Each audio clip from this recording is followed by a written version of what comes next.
All right, everybody, welcome out to the Lagerroom Guys Craft Beer Show. It is Tuesday, November the 5th, 2024. Jersey Johnny coming at you with me, as always. It's none other than Mr. Beer Samurai. Say hello, Mr. Samurai. Hello, and welcome to our special Election Day show, where we're going to have the whole team on location covering the election.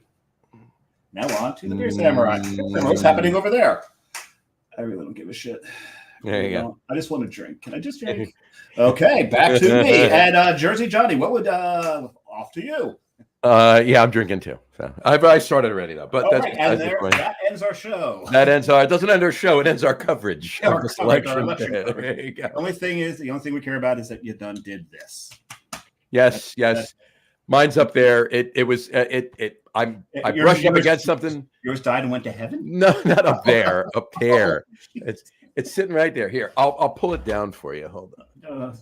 Oh no! I'm not showing you mine. All right. I already showed you mine. Never mind. It says I voted right there. Oh, excellent. Good for there you go. I actually. What? Somebody gave me one of these too. Okay, actually, I had one on my desks actually from last year, sitting on my desk. Sitting on your desk. Right there. Yeah, you cleaned so often. I remember you showed that last year. And somebody gave me this. There you go. All right. So, those of you listening to the audio podcast want to know what I showed, you better tune in right about 2 minutes into the podcast. There you go. Ruh-roh. All right. What are you eating there, sir? Well, what I'm doing is cleaning up the Kung Pao chicken that I just built all over the. You're supposed to eat it, not spill it on the floor. Well, you do have a dog now, so. Yeah, but for the puppy. There's the other chopstick. There you go. Very sensitive. Tummy. The dog or your chopstick? Yes. The dog. Right, here you go. No, I'm eating some Kung Pao chicken. And did you take that out, or did you make that at home? No, it's takeout. Okay, and why? Happy National Chinese Takeout Day, folks. Happy National Chinese Takeout. Everyone knows this shit by now. You know. And so it's National Chinese Takeout Day, so Dave is eating Chinese takeout. There you go. Mm-hmm. But it's also National Donut Day. It's also National Donut Day. Happy National Donut Day. I am eating a donut. There you go. So. There you go. Mm-hmm. So we're just going to have... That was made clearly at about 6 o'clock this morning. No. So we're going to have radio silence here for about 5 minutes while we... I'll eat the donut throughout the show while you're talking to the guest. Oh, okay. That's right. We never do that. Yeah, we don't. I never get to finish what I'm eating. You finish what you're eating. You're just sneaking in every now and then. It's also Flux Capacitor Day. And why is it Flux Capacitor Day? Because November 5th, 1955 was the day that Doc Brown invented time travel by falling off of his hanging clock, falling off of his sink, hitting his head on the toilet, and when he came to, he had a vision of the flux capacitor. That's right. Mm-hmm. Ding, ding, ding, ding, ding, ding. 5 points to Johnny. 5. I get 5 points. All right. I now have a total of 5 points. Yeah. There you go. Yes, you do. All right. Anyway, enough about that. I am thirsty. I'm so fucking thirsty. I'm thirsty. Let's bring the guest on and commence drinking and talking, of course. But especially drinking. Especially drinking. There we go. So, folks, please welcome to the show today, Mark Costa from Varitage Brew Works. Brew Works. Hey, I did the same thing people do to us. I call it. Yeah. It's all good. Varitage Brew Works. Yes, it's not Coastal Beer Works. It's Coastal Brew Works. It's not Varitage Beer Works. It's Varitage Brew Works. So There you go. So yeah, got it now. I got it down. Yes. Okay, good. I'm a victim of my own stupidity. Exactly. Mark, how are you today? I am good. I need a beer. I thought you'd never ask. That's the way. Mark, what are you drinking? What's your first beer? Get right to I got some of our Pepito Pills, the Italian Pilsner. Very nice. Yeah, it's fitting today. It's soccer season for me, so soccer season. Who's your team?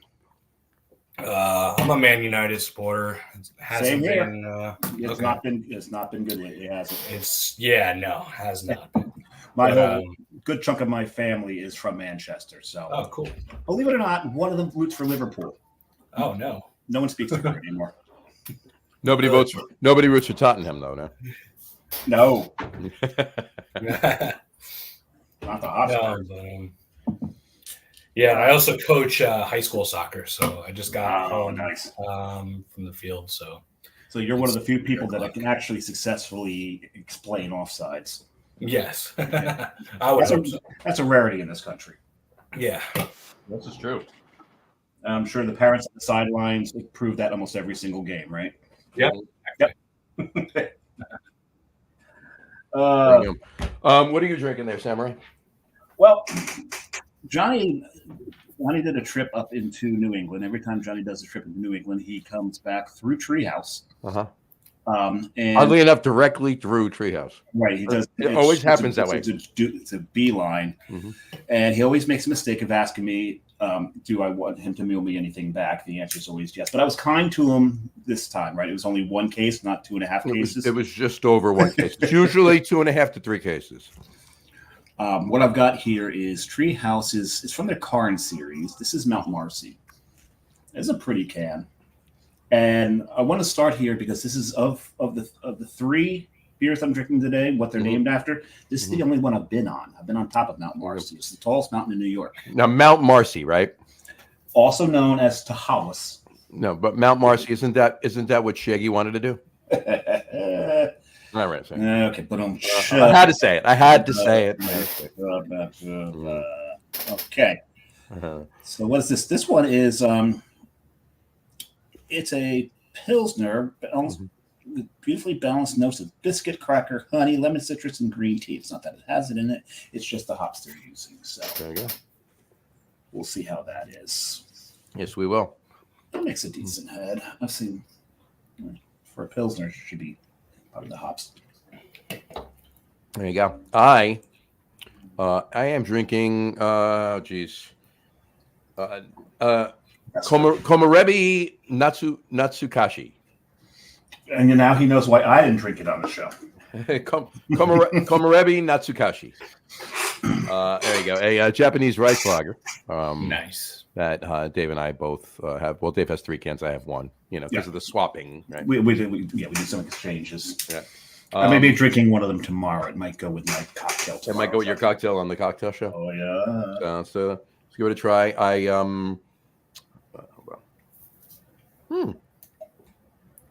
Very nice. Oh, that's very nice, actually. Wow. Yeah. Imagine that. A good beer from Treehouse. Imagine. Funnier things have happened. All right. We have, oh my God, we have 5 comments. 6 now. 6 now. Brian Boak said, cheers. It's a whiskey night tonight. Cheers. Cheers, Brian. We just, Dave and I were just with him on Sunday at the debacle in the Meadowlands. The tailgate. Better known as, well, yeah. At least we had the tailgate, right? So there you go. That was not a debacle. There you go. I'm going to skip over Beer Jesus' comment for a minute just to get to Ellen Grader. She said, cheers from the anchor. Everybody is out for Lisa's birthday. Say happy birthday to Lisa. Happy birthday. Happy birthday. There you go. Cheers. All right, let's get back to Beer Jesus says, hey everyone, salutations. And he drank today. There you go. I love it. That's great. I love it. And Lisa Beer Jesus says happy birthday too. There you go. Yeah. Whatchamacallit? He said, he said something about voting or whatever in 2024, but I'm not sure what that means. No, he doesn't want anybody to vote in 2024. I know, I was kidding. Yeah, nobody vote 2024. Nobody. Oh, I get it. Nobody vote 2024. I get it. There we go. Just got done finishing my English style pot roast. I know it's early, but banana peppers and a roast to marinate with smoked porter. Nice. Let me get that. Been marinating at 9 a.m. this morning. Pilsner and green tea notes. Weird, must be English hops. Weird. And Brian Boak then says, the tailgate had reasonable food. Yes, I would say. I would say it was quite reasonable. I hear the lamb chops were quite spectacular. I heard the lamb chops were quite spectacular too. No, I actually had one. So we saved some for you. Yes, this is true. Al Gattulo chimed in. Happy birthday to Lisa from Al Gattulo. He's not drinking beer. He's hydrating though. Enjoy the Treehouse Samurai. We're both drinking Treehouse, but thank you. We are, yes. Well, he doesn't want me to enjoy it. And then Lisa says thanks. There you go. Awesome. All right. We have a guest. Back to the show. We do appreciate all of the comments, and we do get to all of them. But let's get to some details about Mark and Varitage Brewing too. Cool. Brew Works. Absolutely. Brew Works. Brew Works. Brew Works. Brew Works. You're going to get that right before the show ends. One of these days I'll learn what that means. I'm not sure who would name a brewery Brew Works. I don't know, this jerk. And the other jerk. And this jerk. Yeah. We're coming jerks. Yeah, exactly. All right. So Mark, let's kick it off with the first question we ask everybody. Yes. To the best of your recollection, what was the very first craft beer you ever had? New Belgium Fat Tire. Wow. Yeah, okay, I can see that. It was probably at the same time as Heavy Seas Loose Cannon. So I was living in Baltimore for a bit. Oh, that was it. Yep. So when I was living there, that's kind of when it kind of started kicking off for me. Gotcha. I was thinking about the tour there. The tour at Heavy Seas is so much fun. Oh yeah.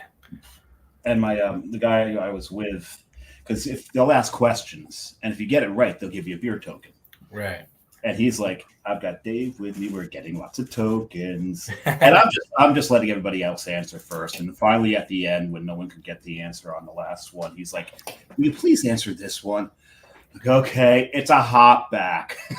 Yeah. So anybody takes a tour, the last one, it's a hop back. That's what There you go. I was on tour. I fell victim to that years ago at Harpoon. Actually, there was one. The easier questions, just stand there and listen. I'm not doing it right, Yeah. but finally they get to one. Nobody could answer it, and the crew I was with, they're like, "Answer it." I'm like, so I answered it. From then on, every question they asked, the entire crowd looked at me and wait a minute. See, that's why you got to wait till the last one, John. Yeah. But no, that was one of my favorite tours. Brewery tours. It's a good spot. It's definitely changed over the years. They just pump out a ton of beer. Oh hell yeah! Oh, yeah. Do they still do the tokens? I haven't gone on a tour in a while. To drink in the tap room, or are they now like more standard tap room? I think it's more standard. Yeah, I mean, when I went, it was like how it was in Jersey, where you couldn't have a tap room, and it was just like an office with a bar. Yeah, and it was carpeted. I remember, and I was like, "This is weird. The bar is carpeted." You go on a tour, and then you mean the floor of the bar, not the bar. The bar itself. Yeah. No. The floor of the bar. That'd be even weirder. Not even on the side, just on the top, instead of like tile or whatever. Yeah, I remember that. That's great. Our second question usually is, do you remember the first craft brewery you ever visited? Would that be Heavy Seas or Cricket Hill? Cricket Hill. Really? So I used to so once I graduated college, I was a musician, so I was touring for 2 years.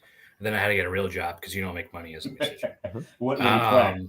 I play bass. Oh, I went the wrong way. Oh yeah, mine's back there. Yeah, there you go. There you go. Got one of them here. Oh, you got Fender. Yeah, I got a Fender Precision. Yeah, that's a Fender Bassman 100 right there. Nice. And a Gibson. Cool. My Gibson's in the closet over here, but it's not a bass. It has 6 strings. Oh. One of those. It's one of those guys. We can make music with only 4 strings. Yeah. And those metal guys, sometimes we only use 2 strings. So there you go. I know some bass players that use 1 string. All right, they don't get above A flat or B. Right. But I also know some bass players that play so damn hard they're forced to only play on 2 strings because they broke the other 2. Because they're snapping and popping and. Yeah. Anyway, you were saying. Anyway, you get a real job. Once that dream died, then I joined corporate America, and my office was on the same block as Cricket Hill. So you worked in Fairfield, okay? Yeah, so we popped in there. And then I think New Jersey during lunch break, during cigarette break, a little happy hour after work thing. Around what? Just out of curiosity, I'll tell you why afterwards, or Dave will tell you why afterwards. But about what year was that? No, you can tell. 2011. Okay, all right, fair enough. You'd moved on, John. Just after that, though, they're still there. Yeah, I used to work with Cricket Hill too. So. Oh, cool. Yeah. But I don't think I knew that about you. Yeah. He doesn't brag about it. Oh, please. I love Rick. We all love Rick. I love Rick. Who cannot love Rick? Yep, absolutely. I'm not going to bore everybody on that watches the show with the story, because anybody that's a longtime listener has heard the story at least 7 or 8 times. So I'll tell you about it after we sign off. Yeah, remind them. I'll remind me. And But anyway, I'll take a nap. And you'll take a nap. Exactly. All right, cool. Cricket Hill, awesome. So when did you go from liking craft beer to saying, geez, I want to make this a career? There was a lot of detours in between. So I got exposed to different, let's call it different beer that's not, Budweiser or whatever, Pabst, from touring. Sure. So I play in a band with a guy named Casey. He's actually a Seven Tribesmen salesman. And I used to make fun of him when we're on the road. I think I know Casey. Everybody knows Casey. Yeah, I was saying. So I used to make fun of him for drinking weird beer while we were out on the road. And then I was like, all right, maybe you're onto something. Did he work at Dog and Cask? Yes. Yeah, that's how I know Casey. Yeah. Oh, he's probably the biggest beer snob I've ever met in my life. Yeah, he's kind of a jerk. Yeah, you said it. My friend Leon was friends with Casey. He's a good guy, but this is partially his fault. So then once I came home and then went to the breweries, seeing that that's an actual thing, there was always something planted in the back of my head, because I'll kind of back up real quick. When I was younger, my older cousin, I don't have any brothers. My older cousin, his family had a house down in La Valette, and he is really good friends with Mike Kane. So Mike used to come over to the house. So they surfed together. Yeah. So he would come over, and I was in like middle school then. And I would see Mike bringing in these jugs of beer. He just had growlers. Well, back up a second. You were in middle school when Mike was brewing. Yeah. Not in Kane, just brewing. Not at Kane. Oh, thank God. I'm like, how old are you? 22? He said he was going to Cricket Hill in 2010, 2011. Okay. Mike didn't open until 2011. John, what's the rule on the show? No math on the show. No math on the show. I'm not mathing. I'm too tired to math. Yeah. So I found out that Mike actually made that at home. It was before he started Kane. So that I always thought that was awesome. That was my first intro to, you could actually make beer at home. So that was always in the back of my head. And then, thank you, Jimmy Carter. Yeah, exactly. Yeah. And weren't we talking about this? Favorite presidents? We're not going to. There's one of them. There's one. Yeah. So, and then once I came home from being in the band and seeing other breweries, kind of evolved. My wife and I, my girlfriend at the time, we got our first apartment, and I started brewing on the stove just for holidays for family. How many spillovers did you have that you had to maybe 2 or 3 in the apartment. But my wife was a trooper, and she was like, all right, no problem, keep going. And it came out decent. Yeah. What was the first beer you brewed on the stove? Yeah. It was a red ale. Really? That's you don't hear about that too often. No. My first was an oatmeal brown. You don't hear about that either. Mine was a chocolate stout. Yeah, I knew that. Yeah. Nice. Yeah. But so then it snowballed from there. As it tends to do. Yeah, because then we bought a house, and then the brewery went from the stovetop to our garage. Yeah. Of course. Yeah. And then I was just a competitive home brewer for a couple years, just shipping beer everywhere. And then started winning, and then thought that it was a good idea to open a brewery. So it's one of those stories. Gotcha. So, and how has that worked out for you? It's worked out pretty good. Good. Yeah. So now, go ahead. No, go ahead. You're going where I was going to. Yeah. So before I opened Varitage, I was hitting the homebrew circuit hard. And then I won a best of show with an amber ale outside of Chicago. And one of the brewers there invited me to come do a ramp up batch at their brewery, thinking I lived in Illinois. And I said, no, I'm in Jersey, but I'm coming. And they're like, all right, cool. So that was the first day I worked in a brewery. So coming home from that trip, my wife came with me, and I was like, this is what I want to do. Like, I don't want to sit behind a desk anymore. So she said, quit. I was working in digital advertising for 10 years in Manhattan, making good money, good benefits. And I just she told you to go ahead and quit and follow your dream. Yeah. Never let that one go. Yeah, no, she ain't going anywhere. And then that's when I just started applying to breweries because I knew I didn't want to go open up my own shop without kind of cutting my teeth in the commercial side for a little bit. Of course. Smart and prudent. Yes. So Chuck from Jersey Girl brought me on, and he's been Who? kind of a role. Chuck from Jersey Girl. You know, Have you ever heard of this guy? I heard he's a councilman. He thinks he's that politician That guy. dude. That He's a man that counsels. Is that what that is? Yeah. No, he's the man who needs counseling. No. We all need counseling. So This is true. Yeah. So No, we love Chuck's Chuck. a good friend of the show. Yeah, Chuck good was friend, actually which called the can crack distracted you. the can crack distracted me. What was that can crack from? Oh, it's from my next treehouse. You're there already? Damn. The next. There you go. This is more of the Karn series. This is I not know. I've not been to Katahdin. I need to get there. You get there. It is the I was going northern to say, terminus of the Appalachian Trail, by the way. Chuck was actually the second guest that we ever had on the show over 4 years ago. That's Was awesome. he? I think that's how I met you, John. Yeah. I think I met you in the tap room. You met me in a tap room up by Chuck. Yeah. So, I think if we ever met, it was probably at one of the festivals. Yeah. Probably AC Beer Fest. I saw you guys there. Yeah, we were definitely there. Yeah. Yeah, that's probably where. This last, not this last one. The one prior to that was when I was. This is the only one I saw Mark. I was actually with Brian when I saw you in April. Which Brian? Dave wasn't there. Well, our former producer. The short. Canned his ass. I hope he's watching. No, I know. But which we call it. We actually fired him and tripled his pay at the same time because it's all the same. Because we don't pay.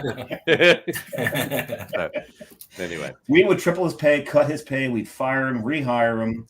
But exactly. he's just been absent on the job for the past year and a half? At least a year and a half, if not longer. At least a year and a half. Yeah, I mean, if you don't show up to your work for a year and a half, chances are you're getting canned. You know. But in any event, which we call it. Yeah, so Chuck was the second guest. The first 8 shows we did was just Dave and I, no guests, and then we branched out into having guests, and that started just about 4 years ago. There was another gentleman that we can't say his name on the show 3 times, who was the first guest, and then Chuck was the second guest. We'll say it once. We'll say it once. Augie Carton. I was just gonna say Augie for some reason. Yeah. We can't say it again now. We've said it twice. Yeah, that's twice. Don't we can. So from now on, we'll just refer to him as Ego with legs. There you go. He's what you call it. It's a Beetlejuice thing. Another story which has been said a million times on the show. Tell you later. Yeah, we'll tell you. 27A. 27A, and just in general on the show we mentioned. So, just Cricket Hill, and there you go. I wrote notes of things we got to talk about. This one, oh my God! So, let me put that up. So, what you're drinking, Katahdin, right? Yeah, Katahdin or Katahdin. I don't know how it's pronounced. I say Katahdin. So. I say Katahdin. You say Katahdin. We all say Katahdin. Let's call the whole thing off. It's interesting because it's Katahdin's in Maine, but they're using hops from the Pacific Northwest. They put Simcoe in this. Right. Is there malt from Maine? Is that why they call it Katahdin? Or yes, the malt is from Maine. It's from Lisbon Fall, Blue Ox in Lisbon Falls. Yeah. But man, there's Simcoe in this, and you're thinking Simcoe and a Pilsner. Can you taste anything else? Probably not. No, they absolutely control the hopping on this because they're fucking treehouse. And this has got all the notes of Simcoe. So you got that little bit of skunk. You've got some grapefruit. You got a ton of, there's pine in it as it should be when it's a Karn series. But you can still taste the cracker of the Pilsner. Yeah. That's impressive. That's impressive. You're gonna enjoy this rice lager. I'm really digging it. It's super sweet. That's really impressive. And I can't wait to get back to the Marcy one because I think I just drank it too damn fast because I was too damn thirsty. But this one's impressive. Yeah, sure. Uh-oh. Yeah, Is that the dog? Yeah, dog's probably getting yelled at. Just looking back at this, Al said, please, please, please enjoy your treehouse, Sean. You never asked me if I want a treehouse. Oh, there we go again. I know. Al did tell me that. You never asked. You didn't call me. I'm like, oh, he gets beer from all over the goddamn planet.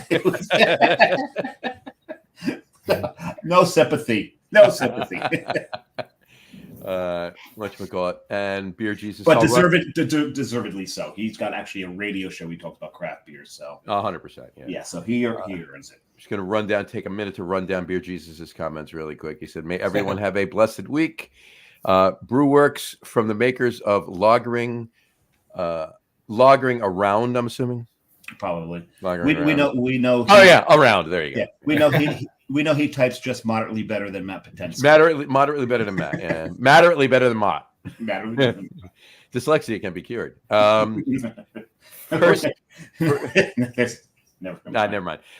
First for me was the Dundee Sampler Packs hating IPA. Sampler Packs hating IPA. Dundee Sampler Packs hating IPA. Maybe that was I don't know. The name of the. I'll check that out. He said, or Rogue Dead Guy. There you go. That's a good beer to. That's a good one to start. I know some other people who've started there. And he said, I miss Harpoon Irish Red. I do too. That was a great beer. The Celtic Red isn't bad. And even if they did, and even if Harpoon brewed the Irish Red now, I'd still miss their Irish Red. Yeah, exactly. They're not brewing the way they used to. Gene chimed in and said, cheers, gentlemen. And I use that term loosely, obviously. Yes. Please, thanks for the caveat, Gene. You're absolutely 100% correct. Exactly. Mark, do you know Gene? I love Gene. There you go. I didn't ask you if you loved him. I asked you if you knew him. But. I know. I'm a big Gene fan. I don't get to see him as much because we're down in Bloomfield. So sure. God, that was unsolicited love. I like that. There you go. Gene's a great guy. Yeah. Bucci just said, is Samurai on par with Great Divide's Rice? Oh, okay. So what he's talked. So Samurai is Great Divide's Rice Lager. He's asking if the beer you drank is on par with Samurai. Not me. Has nothing to do with me. Great Divide's Rice Lager is Samurai. Oh, I gotcha. Okay, so he's asking me. Have I had Great Divide's Samurai? I don't remember. I have to look.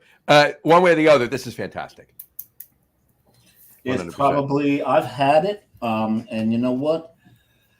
Beer Jesus, if you watch our show tomorrow, the Anna Chaser show, I will drink it on that show and I'll be able to then comment if it's better than, because how can I not pass up a 4-pack of something called Samurai? So I picked that up and I've had it. I remember what it's like, and I'll be able to make a comparison there for you, Beer Jesus. Just tune in tomorrow night. And then he said, Narragansett, the home of domestics enough to fight a big-ass shark. There you go. Crush it like Quint. Right. And you have Jimmy Carter. Was that our third guest? It was like our fifth? Fourth or fifth. No, because Matt was the third guest. That's right. It's fourth or fifth guest. Fourth or fifth guest, yeah. It was Sean Lapolito from Lops Brewing, and our top threes was top 3 movie moments in beer history.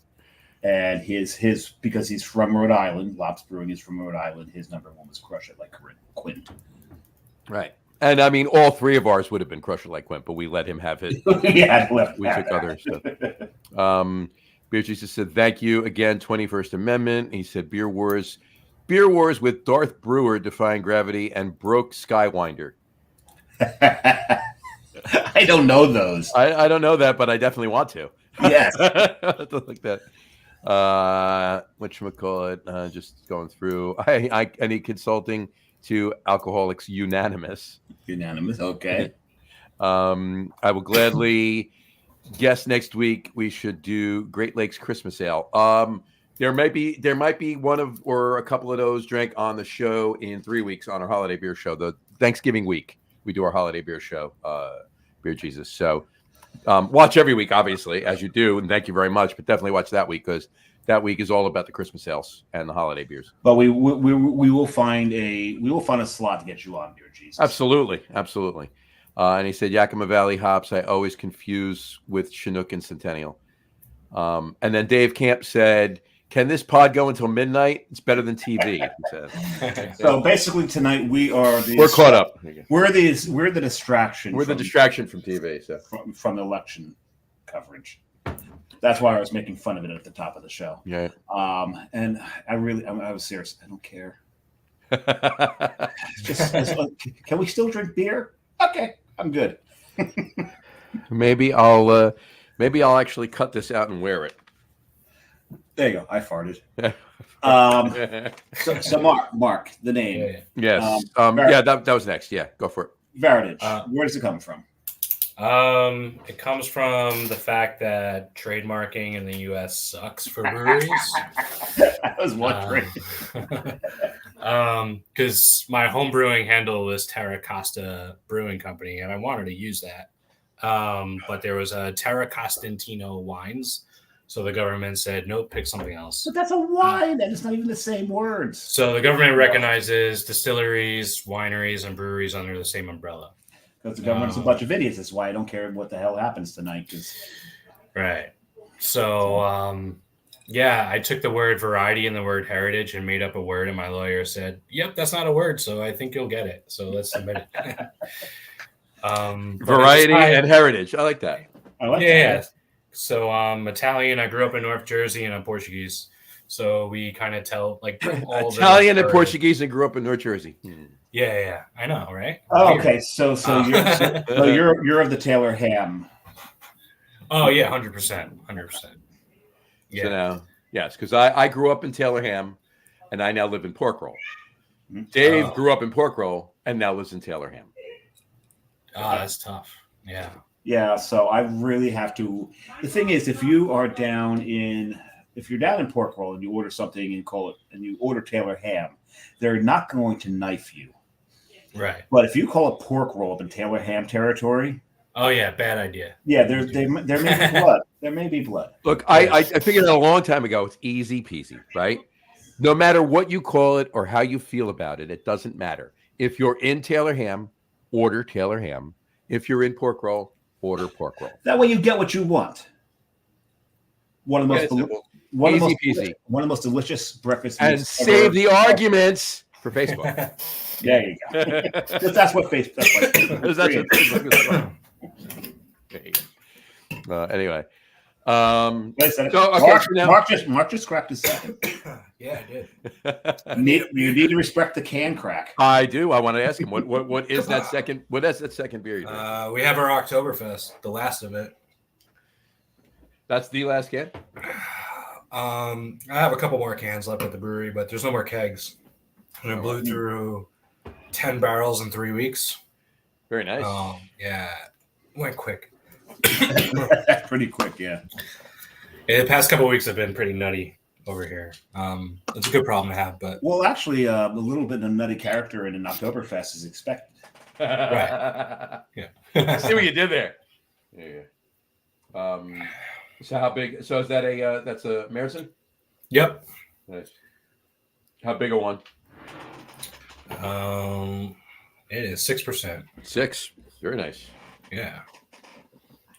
Just I like how it came out. It was our first one, so sure. Now, we'll talk about that in a minute. I'll just throw mine up here really quick. My second beer here again is from Treehouse. It's Old Hat. Nice. It is an American amber lager. Love me some ambers. Yep. Gotta love it. And it's like super ruby. Oh yeah. Nice. And I put it in maybe not proper glassware for this particular brewery's beer, but Oh, that's tasty. Very nice. Nice, yeah. Malty, little nutty, little toffee. I know where Dave went. There he is. Where did you go? I hit the wrong thing and dumped out and came back in, and it took you really long to realize I was gone. I was paying attention to my beer. I actually looked down and saw you text, "Can you let me back in?" I'm like, "What?" Huh? And you know what? The fact that you were concentrated on your beer rather than what was going on in the show, perfectly acceptable. There you go. Yeah. I'll allow it. I was having a conversation with Mark while I was paying attention to my beer. So And that's all. And I heard the whole thing actually there you go. because I was in the green room You were in the green room eating some M&Ms There you go. and Kung Pao chicken. And Kung Pao chicken. Isn't that what Eddie Van Halen did? Green M&Ms and Kung Pao chicken. I don't think he did Kung Pao chicken. No. It wasn't green. It was brown. Brown M&Ms. Brown. Do you know that story, Mark? Yeah. Yeah, With his rider. Yeah. That's a great story. And the thing is, it's like, man, what douchebag until you realize why they did it. That you come in, you see the bowl of M&Ms, and if there's no brown in it, you know that you don't have to worry about another damn thing. Right. They did their job. You got one job. Beautiful. There you go.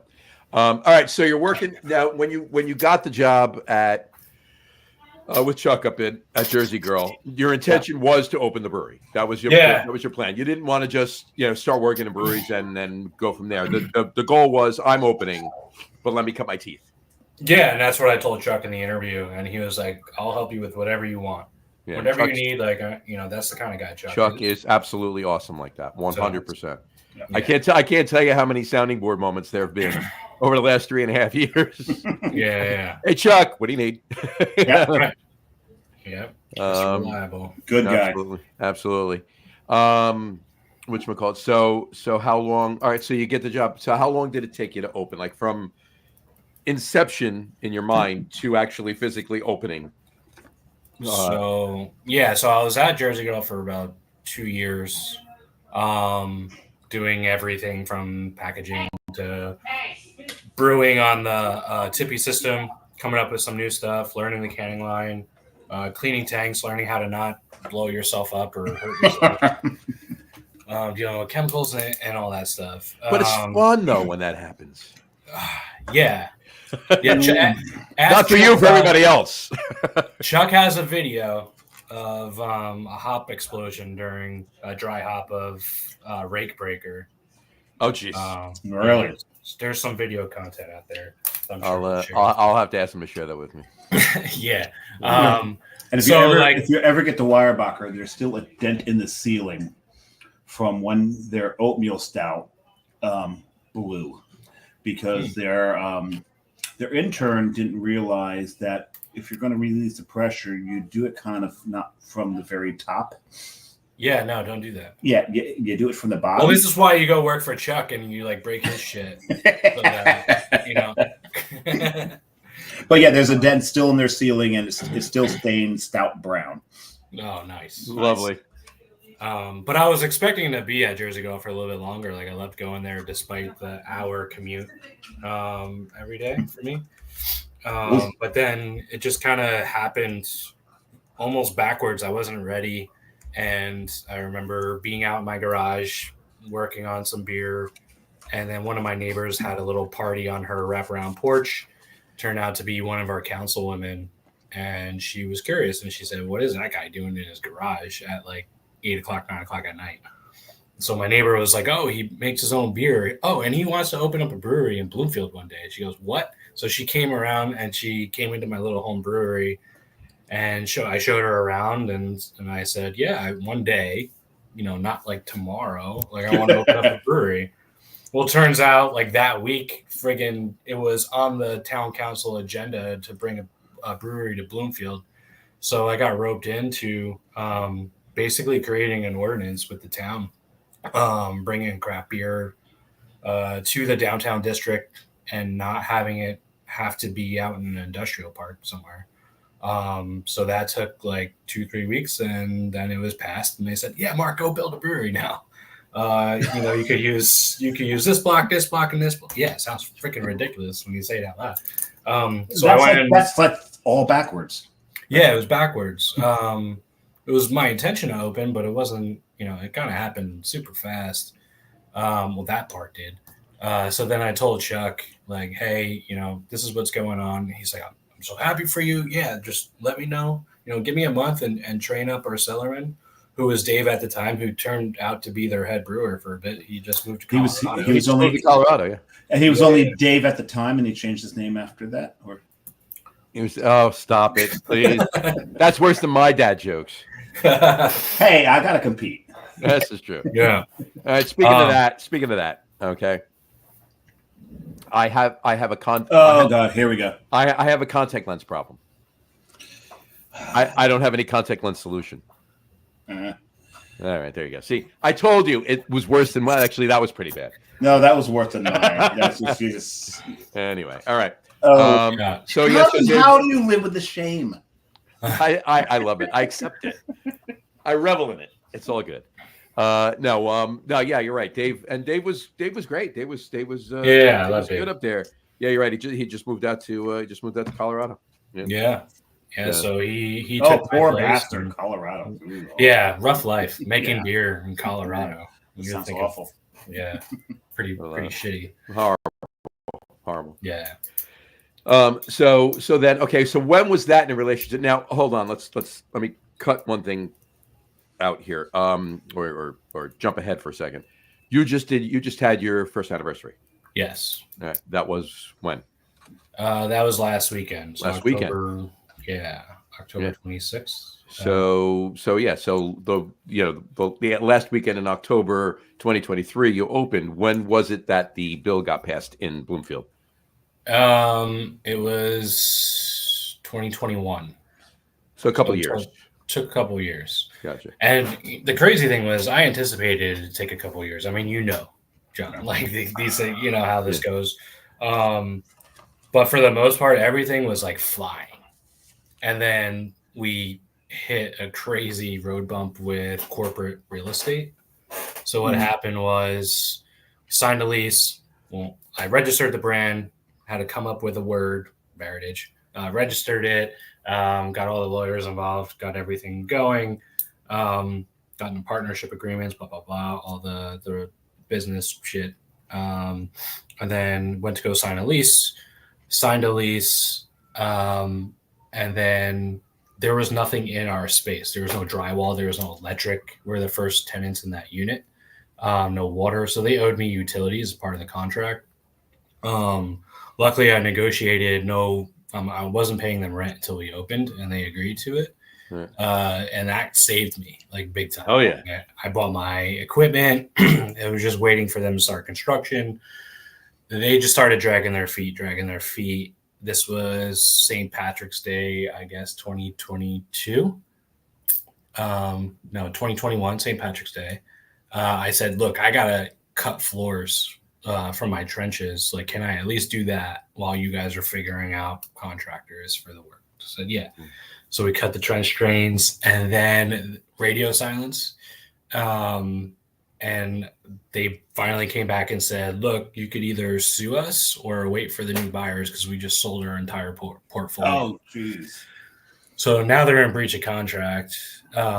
We have no electric, no water. I can't do any construction until the space is passed over to me. So then 8 months go by, the new buyers come on, and I had to educate them. The education process started all over again. Right. What the hell are you putting in here? I was like, a brewery. I need this. And luckily I lived 3 minutes from the brewery. So I was down there every day, just checking in. And they were trying to cut corners because it's corporate real estate. Like, they're putting my air handlers in the wrong place. They ended up putting the wrong amount of electric. We have a 5-barrel all electric system from Stout. We went to go hook up our brewery control panel, realized we had half the electric that we needed. Sounds about right. Yeah, I said, look, like, I'm paying for the electric. I'm not waiting for you to do the work. I got to open. So I had to front the cash, and then they paid me back. But it was that whole, like, selling the corporate real estate piece that killed us. The town was awesome.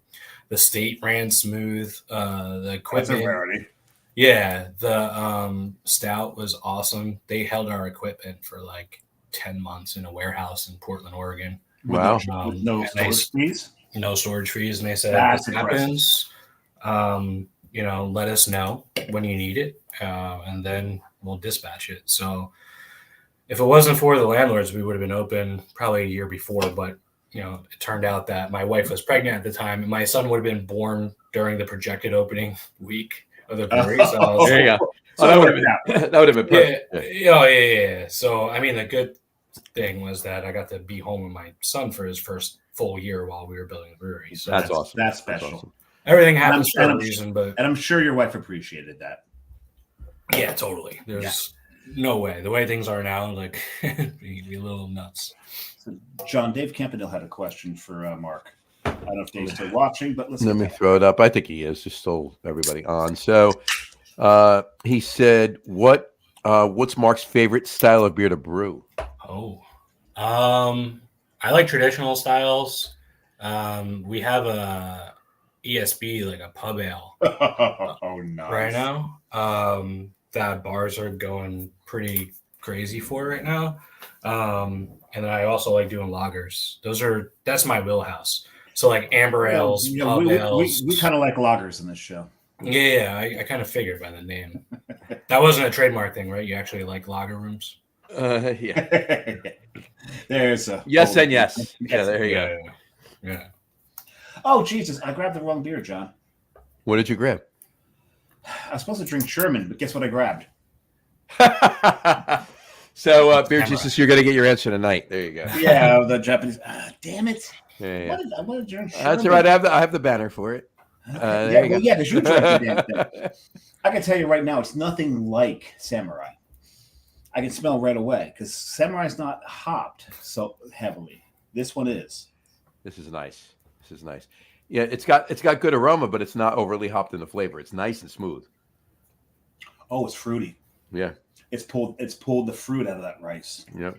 I love when a rice lager manages to get the fruitiness of the rice because not everyone can do that.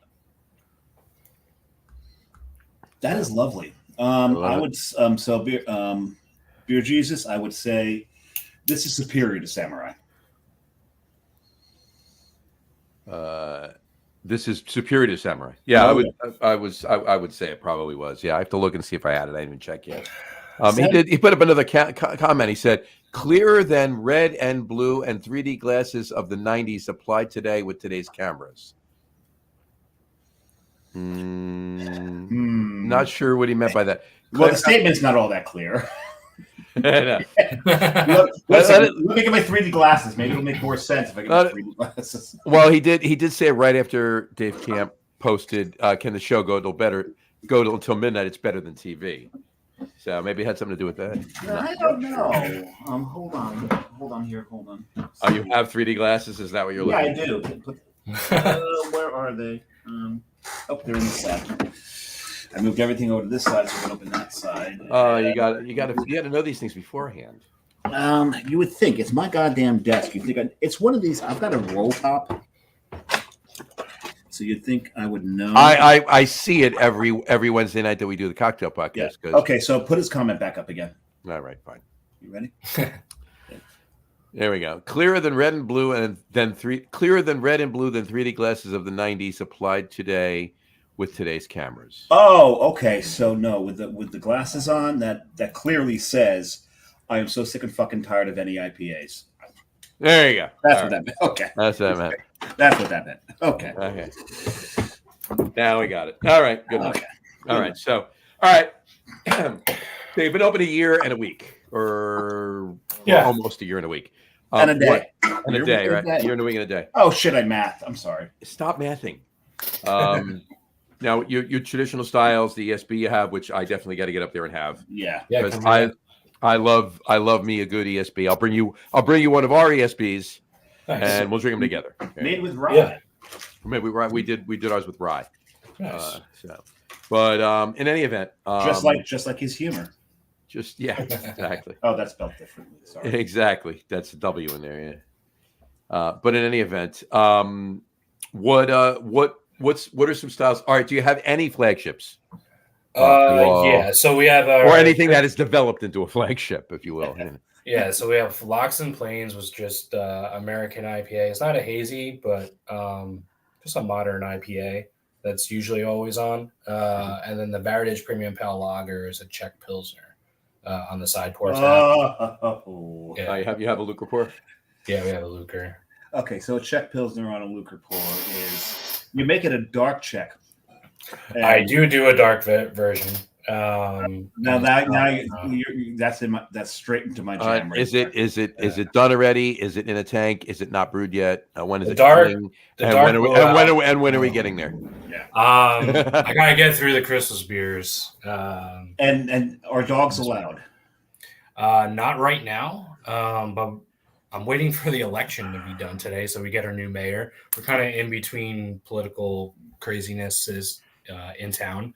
So once we get a mayor, a permanent mayor, and council can agree with each other on things, the plan is to allow dogs in the brewery. Right now, so that was one thing that the health department has no idea what to do with us. So I've been educating everybody along the way and seeing how things go. So it's just like that's next on the list. So by late winter, early spring, we should be able to have dogs inside. We're building on it. Fair enough.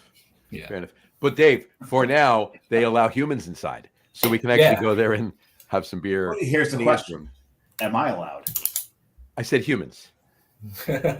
And again, I ask. My point, right? Exactly. But So you're saying no. Okay. so what? All right. So what are some other styles you've done? We'll get back to the Christmas beers in a minute. So we did Absolutely. 36 different beers this year. 36. That's all. Now, all 5-barrel batches, or you double batch Yeah. anything, or everything was a 5-barrel batch? Everything was a 5-barrel batch, except for the Oktoberfest was double. Okay. Yeah. So 36 different. Do you have that? So you don't have any 10s? You just did 2 5-barrel fermenters, or you just did the batch twice? Basically. I'm going to have to add 10s now with distribution picking up. Gotcha. But we're just flipping tanks. How wide's your distribution at this point? So we're all self-distribution. We're not using a distributor. So we're as far as West Caldwell and Kearney. West Caldwell and Kearney. Okay. Yeah. And then I used to live in Caldwell. We used to live in Kearney. Yeah. And then I think John, like you and I talked about Nutley for a while. That's where I grew up. Right. Yeah. Right. So Jess is from Nutley. Right. Exactly. Yeah. So we're in Nutley, Belleville, Bloomfield.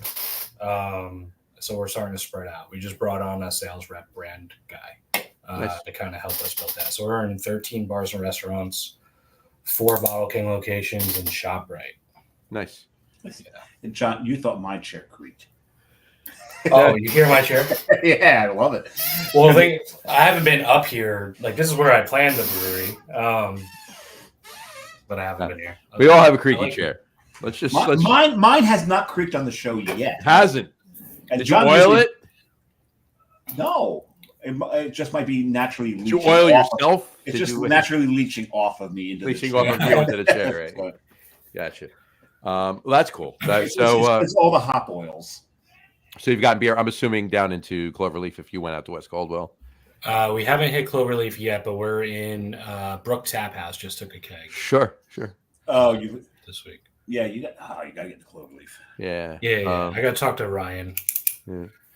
Over there. And then so that's awesome.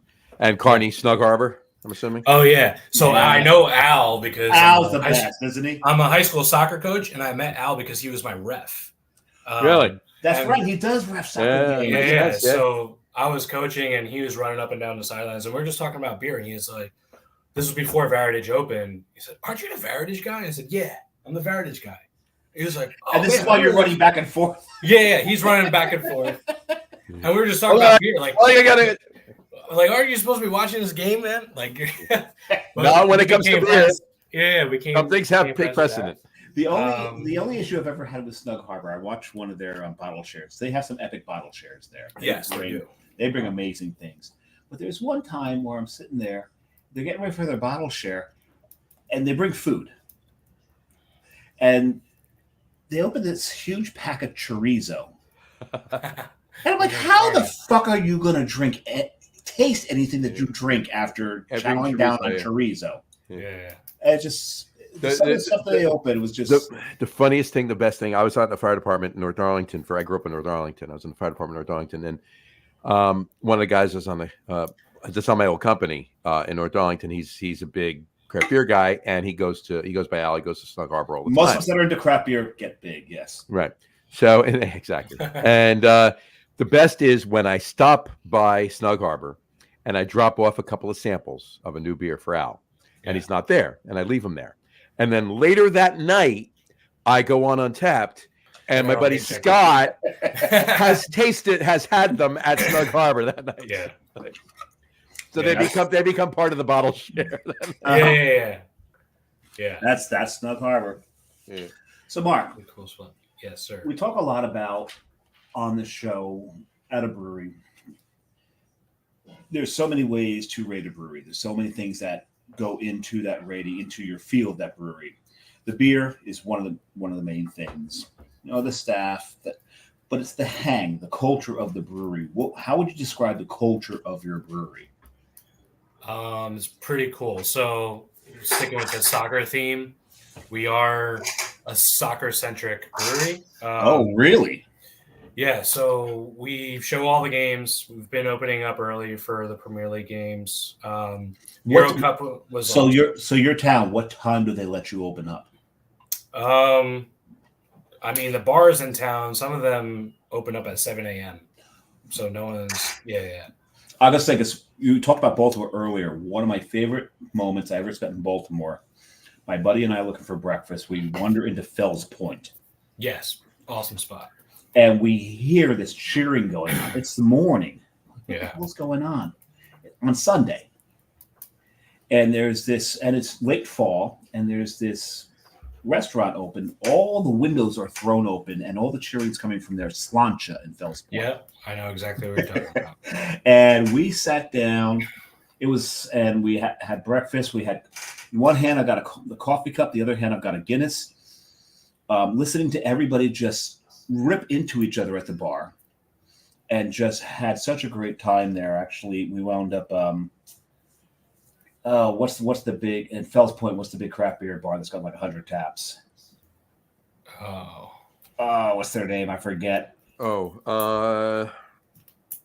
I can't remember the name, but we wound up because we had an appointment actually to do the tour at Heavy Seas. Oh, nice. My buddy's like, if we don't leave now, we're not going to make it to that bar because we got the tour. I'm like, I don't care. I'm enjoying this place too much. Yeah.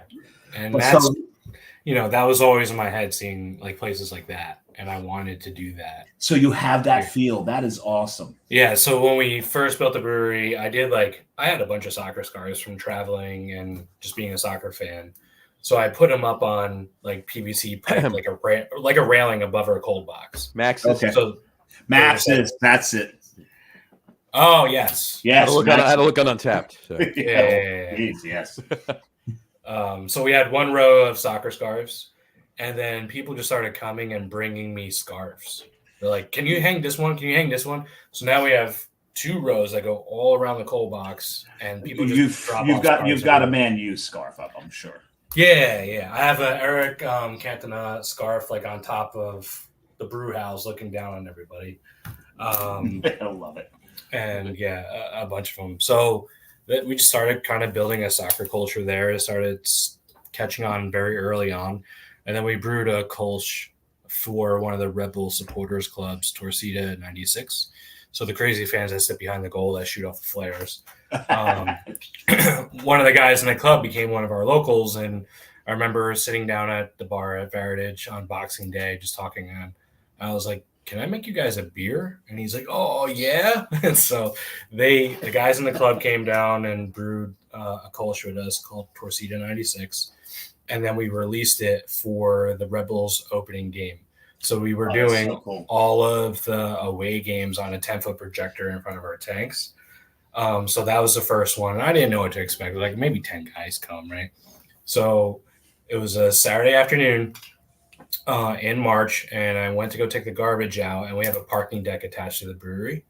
And I just hear like singing, like soccer chanting. And I'm like, oh shit, what did I do? So later that day, you couldn't even step foot into the brewery. Like, it was shoulder to shoulder all the way through.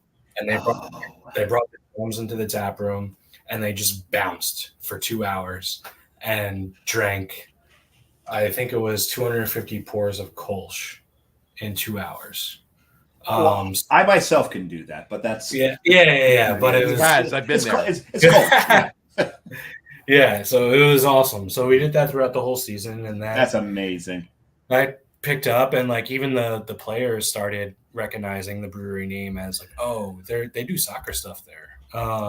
And then for the Euro Cup, I remember getting there, like Italy was playing at like 1 o'clock. At 11 o'clock, there were a line of Italians down our street waiting to come in. In Bloomfield? Really?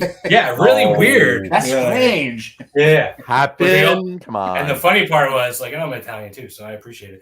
They all had coolers, so I was like, what are they doing? What do they bring? So as am I, and family in Bloomfield, and Right. You know how it is. So they rolled up in the brewery, opened up the coolers, all like cured meats and cheeses. And God! So it's kind of like if that happens again, you need to tell call us, me. please. Just shoot me a text, John. Meats and cheeses here. Come here now. Italian meats and cheeses. I'm there, and my partner in the next room will be like, "Yeah, we're there as well." She's half Italian. Yeah. And then stuck with the Italian theme, we did our Italian Pilsner with Giuseppe Rossi. Have you done a Manchester United themed beer yet? Yes. Our Irish red is called Kino. Kino? Yeah. Roy Keane. Roy Keane. Yeah. I'll say, you haven't done one yet called Hair Plugs? No. He knows, Mark. Yeah. You got to do something in honor of Rooney at some point. Right. I will. Speaking of beer, really quick, you could call it White Pele, maybe. I don't know. White Pele. Yeah. White Pele. There you go. Well, that's the chant. That's the chant in Trafford. They say that's one of the songs when he came on the field. It's called White Pele. Cosmos. You're supposed to say Cosmos. Yeah, they don't do that. I'm doing that now. They don't do that in Old Trafford. They sing. You go back to the days and see Pele and Beckenbauer play in Giant Stadium. That was and Alberto, what's his last name? I can't remember his name. They had some stars in that team. Okay, so you opened your third, Johnny, and I just heard Mark crack a third. My third, I'll just throw it up because the head's leaving the glass here. But it's Ace in the Hole. It's a 5.2% pre-prohibition porter from Treehouse as well. You do not. No, you do not. I did not request that one. That's right. You did not request this one. There you go. So Ace in the Hole. And this one, I did finally go. Wow, that's nice and dark. With proper glassware. That's super dark, yeah. That's a little darker than most pre-prohibition porters. This is true. That's probably delicious. Oh, it's fantastic. Holy crap. Super smooth, chocolate, subtle, coffee, dog. Dog's all of that. Yeah, there you go. She's 8 months old, and she's got a indomitable will. This dog. Oh, I thought you were talking about Carrie, and like she's definitely older than 8 months. Oh, she does. She does too. So it's probably a great battle going on. There you go. Right, Mark, what are you drinking? More Italian Pilsner. More Italian. How can you go wrong? You can't. Yeah. All right. So let me ask you this: do like your guests from other breweries, do they drink their own shit, or is it? Yeah. Oh yeah, all the time. Right. All the time. Yeah, cool. Absolutely. Because it's weird for me. Like I actually drank a bunch of the beer in the cold box during the anniversary. Some breweries come visit and they drop off some beers to share. Of course. So that's all gone. So I'm familiar with the process. Yes. So it's a rite of passage. Well, more often than not, the guests drink their own beers. Guests who've been on the show more than once tend to I'm drinking something else now. Yeah. Next time you come on the show, we don't expect you to drink your own beer. Right. The couple of good things that you just picked up, either from another brewery, they dropped it off, or you went visiting somewhere. I'll drink some of your guys' stuff. Yeah. Because even Chuck doesn't always drink Jersey Girl on the show. No. He's had a Coastal on the show before. He has. Nice. He's had other breweries that have been on the show, and he usually lately when he comes on, he usually partakes in other just generically other breweries' beers. So. Yeah, we actually did a collab with Chuck for our anniversary. Very nice. Oh, that's cool. Very nice. So we brewed a quad. Ooh, very nice. So Gambrinus sort of for darker. Fruitier. So mine came out 11.5. His came out 13.7. No, his came out like in the 10s, but he has his version on tap. So he he came to Varitage Brewed, and then I gave him some wort, and he brought back and fermented in the tippy with, I think he pulled off yeast from Gambrinus and tossed it in there. Makes sense. So that version's on tap at Jersey Girl, and then we have our anniversary quad on tap and in bottles at the brewery. That's pretty cool. So slightly different, but same wort. Awesome. That's awesome. Nice. Love it. Love it. So you were speaking about Christmas sales before. Yes. Well, before we go to the Christmas sales, because I still want to talk about the brewery a little bit, because the one thing that we've noticed, the breweries that we go to, we've talked about it on the show a couple of times, you're soccer themed, but when soccer is not on, one of the big elements within a brewery that really sets the tone is the music. Right. What's the jam there? So we do have live music sometimes, but I curated a playlist. So when there is no live music and I'm there, I try to hit the playlist before my staff could change it. So don't change this playlist because people like it. And we always get good comments on it, but it just varies the spectrum of just like early 2000s emo rock, underground rock to Fish to Lettuce to Spice Girls. Spice Girls. Haircut 100. Yeah, people. Never mind. People tend to like the playlist. It's curated, but like even though we're a soccer themed bar, like the soccer crowd is there at a different time, so we have like a completely different life form when soccer isn't on. That's why I wanted to ask that because I figured. Yeah. And like where we're at, our demographic runs from like 25 to 65, 70. And it's just like every hour is just a different walk of people. So John and I won't be the oldest people when we go there. No. That's always nice. We like old people. Yes! All right. Because John probably plays the same game I do when I go into a brewery. You look around and go, not the oldest person yet. Yeah, no. Well, because we're downtown. We're right downtown. Yeah. So, and we're right on the border of Bloomfield and Glenridge is like a block away. So you're not. Do you have beer in Fitzgerald's? Yes. Okay. I would imagine. I mean, that's you should, right? It's right there. Yeah, it's the only bar in Glenridge. So, and we just got an arcade on our street.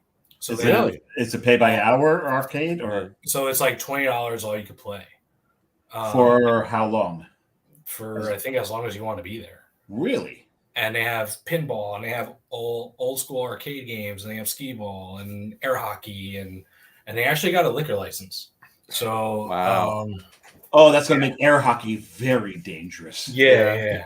Hey, well, Dave, what are you doing Thursday? I'll pick you up. And there was a friend of mine. We play air hockey, and the crack of the puck would get so loud, we get so violent because we get so fast. It was in a pool hall.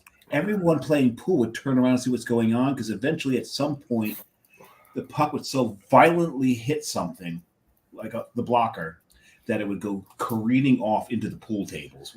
I think we've ruined it quite a few games playing that. We got very, very aggressive playing. Right. I can't imagine it with alcohol. I can. I played. I used to have a regulation air hockey table in my basement. It melted. And it melted. Yes. Yeah. 8 years ago, yesterday, as a matter of fact. Oh God, that was yesterday. Yeah. That really happened? Like it really? Oh yeah, no, his house burnt to the ground. Oh shit. Do you remember? You've lived in Bloomfield. Do you remember the big, huge 3 houses that burned in Caldwell 8 years ago? Vaguely, yeah. His was one. Mine was one of them. And Cloverleaf had a benefit. Yeah. That was for Johnny. Oh wow. Yeah. So it was 8 years yesterday. Yeah.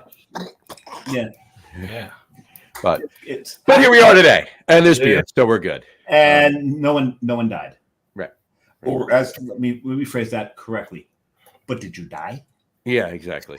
There was in all 3 houses. It was 2:30 in the afternoon on a Friday. In all 3 houses, there was only one person in any of the 3 houses. Crazy. And they got out. It was me. I was just saying. But you did get out, right? no, I'm still in there. Routine question. There you go. No, long story. I'll go into the details later, but it's ancient history at this point, so don't worry about it. But yeah. So anyway, back to the air hockey table thing. Yes. Which, by the way, a former employee of Carton, who now works for Brick City, Doug Edwards, Dougie. One New Year's Eve passed out on my air hockey table. So that was good, but. Yeah, no, but my point being, I've perfected the skill of playing air hockey drunk because of having that air hockey table. So I just opened the fortune cookie. There you go. You did have Chinese takeout, so I did have Chinese takeout. There's a fortune cookie and everything. Let me see. People, you know the fortune cookie game, right? Yeah, it says help, I'm being held hostage in a Chinese fortune cookie factory. No, that's the fortune cookie joke. There's the game where you take whatever your fortune cookie says, right, and add in bed at the end of it. In bed, okay, yeah. Go ahead. So what does it say? You will find joy in the process of pursuing your hobby, not just in the end result in bed. Oh. All right. That one works nicely. There you go. All right. That's a good one. That works. There you go. All right. Okay. You know fortune cookies aren't Chinese, right? No, of course not. They're invented in Connecticut, I believe. I believe it so. I believe you're right. Yeah. So Mark, like I was saying before, so go back to the Christmas beers. What did you brew holiday wise? So last year we did a peppermint bark porter. Okay. With chocolate made from Holston's in Bloomfield. Nice.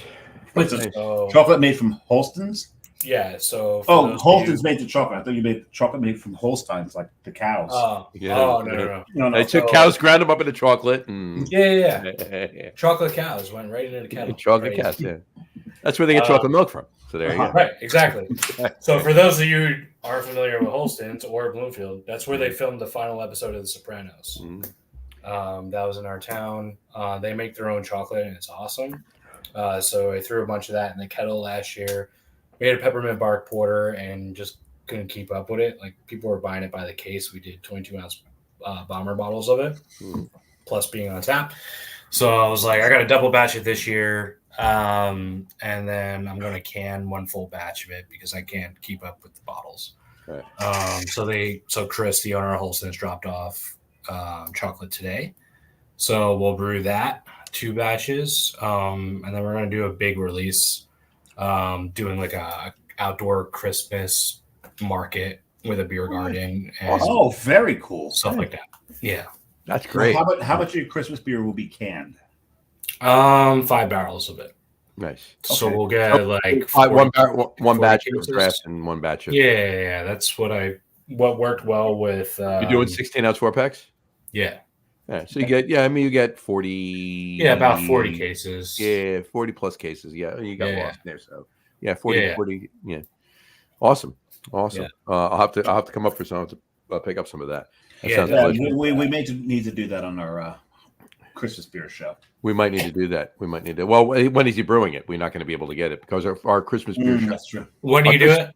3 weeks from tonight is the holiday beer show. But you know what though? I mean, we drink beers throughout December though, so we can do one of those. I can drink it on the. Well, I was talking about the Christmas show with my brother. Oh, with your brother and Tony. Yeah, we could do it. That's the Monday. That week because the Monday prior. We move the show not Tuesday because Christmas is a Wednesday, so Christmas Eve's a Tuesday. So that week the show is a Monday. And John and I are busy cooking. And we're cooking then and everything else. I'm canning it on the 21st, so this is top secret information. Canning on the 21st of every November. Yeah. So okay. So anybody who's listening right now, close your ears. You didn't hear that. Yeah. Right. Trade secrets. So I'll be up. I've got my. I'm just looking. Thursday. I'll be up. So John, I did pull Sherman out. You did pull Sherman out. Yep. Was he in the bathroom or? Oh, you wouldn't believe the mess he made. I know. It's actually, I've named him Sherman, actually, that Giants gnome right there. His name is Sherman. Is Sherman? Okay. Is he a general? No, I just named him after Allie Sherman from the Giants. Oh, okay. So the former head coach for 12 years that got unceremoniously shit canned in the 70s. Yeah. No. Sherman is named after General Sherman, which is the largest tree currently. I think it's the largest tree on the planet right now. Okay. This is, and it's a red India pale ale because this is a sequoia. The wood of a sequoia is famously red, but this is like a dark ruby. Super ruby. Yeah. Look at that. That's a really dark ruby. And I'm looking forward to that. I got one downstairs from you, so I got. And this one is they've got one of my favorite hops in this one. They put Simcoe in this as well. There you go. So Simcoe in a red IPA. Nice. Have you guys done any West Coast style IPAs? We haven't. No. No. Oh God, that's lovely. We've done 1, 2, 3, 4, 5, 18. 6, 7, 8, 9 different IPAs. They've all been New England's. And they've done so many IPAs recently. I started accusing John of being an IPA house. Yeah. I mean, you got to do it, but you got to keep the lights on. This has got like almost a Venice note to it, which that's obviously the malts giving that slight Venice note. There you go. Very nice. This is lovely. Oh, there's Chinook in it as well. Well, there you go. And they use whole cones. Whole cone hops. There you go. Because they can. Speaking of fresh hopping beers, I'm looking forward to 2 weeks from tonight. What are you fresh hopping, Johnny? No, I'm not fresh hopping. I'm drinking a fresh hop beer on the show. Oh yeah? Yeah. From who?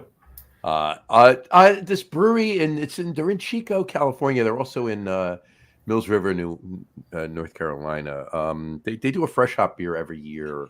Oh yeah. So the holiday beer show. It's like in celebration of the holiday. So here's the thing: this podcast actually changed one of John's traditions. It did, because John's first crack of a celebration, Sierra Nevada celebration, was usually on Thanksgiving. Thanksgiving morning, I put the turkey in the oven. And as soon as the turkey's in the oven, it's done. It's basted. It's done. Boom, in the oven. It's 8:45 in the morning. Or no, it's usually like right around 9 o'clock in the morning. I time it. The parade goes on. I crack my first Sierra Nevada celebration. Because I've been up since 6, right? So I've eaten breakfast. I'm up 3 hours already. So it's not like I woke up, rolled out of bed, and cracked the beer. It's not that, right? But that's what for years, that was the tradition. No. John's one of the few people that I know that has these beer traditions, that this beer gets drank here, this beer gets drank here. I like doing that. That's cool. I was going to ask you, what do you have? What are yours? Celebration is one of them as well. What else do I do usually? Shit, that's the big one. I do the celebration ale, like usually Black Friday. Black Friday, okay. Black Friday, yeah. I wait. And then Great Lakes Christmas Ale. I like having a couple of those. That's a really good beer. Yeah. And Beer Jesus mentioned that before. Yeah. He did. I normally, like I said, I normally waited till Thanksgiving, but the show got me because we do the holiday beer show on the Tuesday before Thanksgiving. So I now have my first Sierra Nevada celebration as one of my beers on the show that night. And my second one of the season of that year's batch, if you will, is on Thursday morning, on Thanksgiving morning. Nice. And I always save one, at least if I'm not, because I actually have years of you can actually it's an IPA, I know, drink your beer, but you can actually sit on fresh hop. You can actually sit on those celebrations. They actually do. It's a little uncomfortable to sit on them. But the cans make it easier. The bottles, they were bad because that bottle cap, the ridge. It's hard. But in any event, I always save one for our Christmas in July show the following year and have it then too. So. I think the only drink on a particular day tradition that I have was forged by this show, and it's drinking a Prairie Christmas Bomb on the Christmas beer show. On the Christmas beer show, before Christmas. And I'm working on building a vertical flight of these. I'm about 4 years back on it now. There you go. So eventually I'm going to have a flight of these that if I ever do the vertical flight, all at once. If I build it too long, I'll be obliterated. I have what should we call it? So, Anchor Christmas. Obviously, the last year they did it was 2022. Right? They're still. I've still got mine. We're going to get it this year, right? Are we going to get it this year? No, they didn't do it. They didn't do it. They're not going to do it this year, and even if they do it next year, you're probably not going to see it distroed outside of. I'm getting some next year. I don't give a shit. I'm getting Oh some. no, I will. If I can't get my cousin to get me some in California and send it to me, I'll fly out there myself and get it. So, I already have arrangements with Kevy. Yeah. Well, Kevy's going to hook us up. We're good. Kevy what do you mean us? Bite my ass if Kevy doesn't hook us up. All right. You know damn well I will see Kevy. So next year you're going to see him. You're going to be out there. Yeah, I'm gonna be out there. We're actually gonna. Hopefully, we will do. It'll time out that we can do that. I think we'll be able to do the show from Almanac Brewing. Right. And Kevy should be able to bring in some people for this one. That'll work. And that's gonna be a lot of fun. But I digress. I was talking to John, Brew Guru, the other day. I went through my beers. I have 2019. I have a Magnum of 2016, but I have a 2018, a 2019, a 2020. This is usually when he picks it up. You must have moved it. It's not. It's way back there. I'm not getting it. Okay. I have 18, 19, 20, 21, and 22. I have 5 years of a vertical, but I only have one bottle of each left, or so I thought, and that's what I said on the Christmas in July show. I found another bottle of 21. Oh, so nice. I will be drinking that 3 weeks from tonight, along with whatever else. So, nice. So I'm keeping the vertical. I'm saving the vertical until they brew it again, and I can have a couple years of that, and then I'm just going to have them all. Oh, that's a Varitage for a little bit. Here. No, Varitage is the strip club downstairs. Oh, that's what I'm saying. It's Varitage. Heritage. Right, there we go. Heritage. Yeah. So, plans. You've hit your 1 year. Yeah. Most people, when they open a business, they've got a 5-year plan. Sure. What can you share with us? What are you looking to do? Are you looking to stay small at that 5 barrel? Are you looking to expand? You're looking to expand your distro? Maybe another tap room here or there, or yeah, I mean, all of the above. If you want to get into the weeds of it, right now, I think we're in like a huge transition in the beer business. You think? Oh yeah. Right. I mean, you just saw like I was kind of surprised. Like Ashton announced that. Yeah, that's today. We'd had. I was with Steve all day Saturday. He said nothing to me. Crazy. But we've had whispers for about a week on that one. Mm. So right now, I think a lot of us, the smart people should be kind of, if it ain't broke, don't fucking fix it right now. Yes. And just kind of ride it out, because this shit happens. Like, you've seen it. Like, every 5-10 years, something changes. And I think COVID really shook things up. So people are drinking less. And cannabis. Cannabis is one, the younger generation. Like, we have 2 dispensaries right across the street from each other within, like, I don't know, 100 yards from dispensaries are like Starbucks now. Yeah. It's the dispensaries. It's the dispensaries. It's the edibles. It's the White Claws and the High Noons and the serve size and the zeros, RTDs and the zeros and the NAs. And we all know this is going to change its toll. It's this. Right? So right now it's just about playing ebbs and flows. So we had a great 1 year, fantastic. And then we're just going to kind of keep the train rolling, and we're flipping tanks right now. It's a good problem to have, and we're keeping up with demand. Yeah. We're just being realistic. Can we add a couple tanks? Sure. But do I want to write a check for another $10,000, $15,000 to add more tanks? No. Do I have to do that? No. If someone has to wait for a keg of beer for a week, then fine. That's kind of where we're at right now. Right. I think smart breweries are staying constrained. Yeah, and I mean, I was brewing at Jersey Girl. That's a big operation, compared to what I'm doing, 5 barrels. Sure. I'm still doing all the brewing myself. I do all the graphic design myself, all the marketing myself. So we're at the size where I could still do that while I enjoy it. And that's what I like to do. So I'm just going to kind of keep doing that. and see how things evolve. And there is new legislation that just got introduced.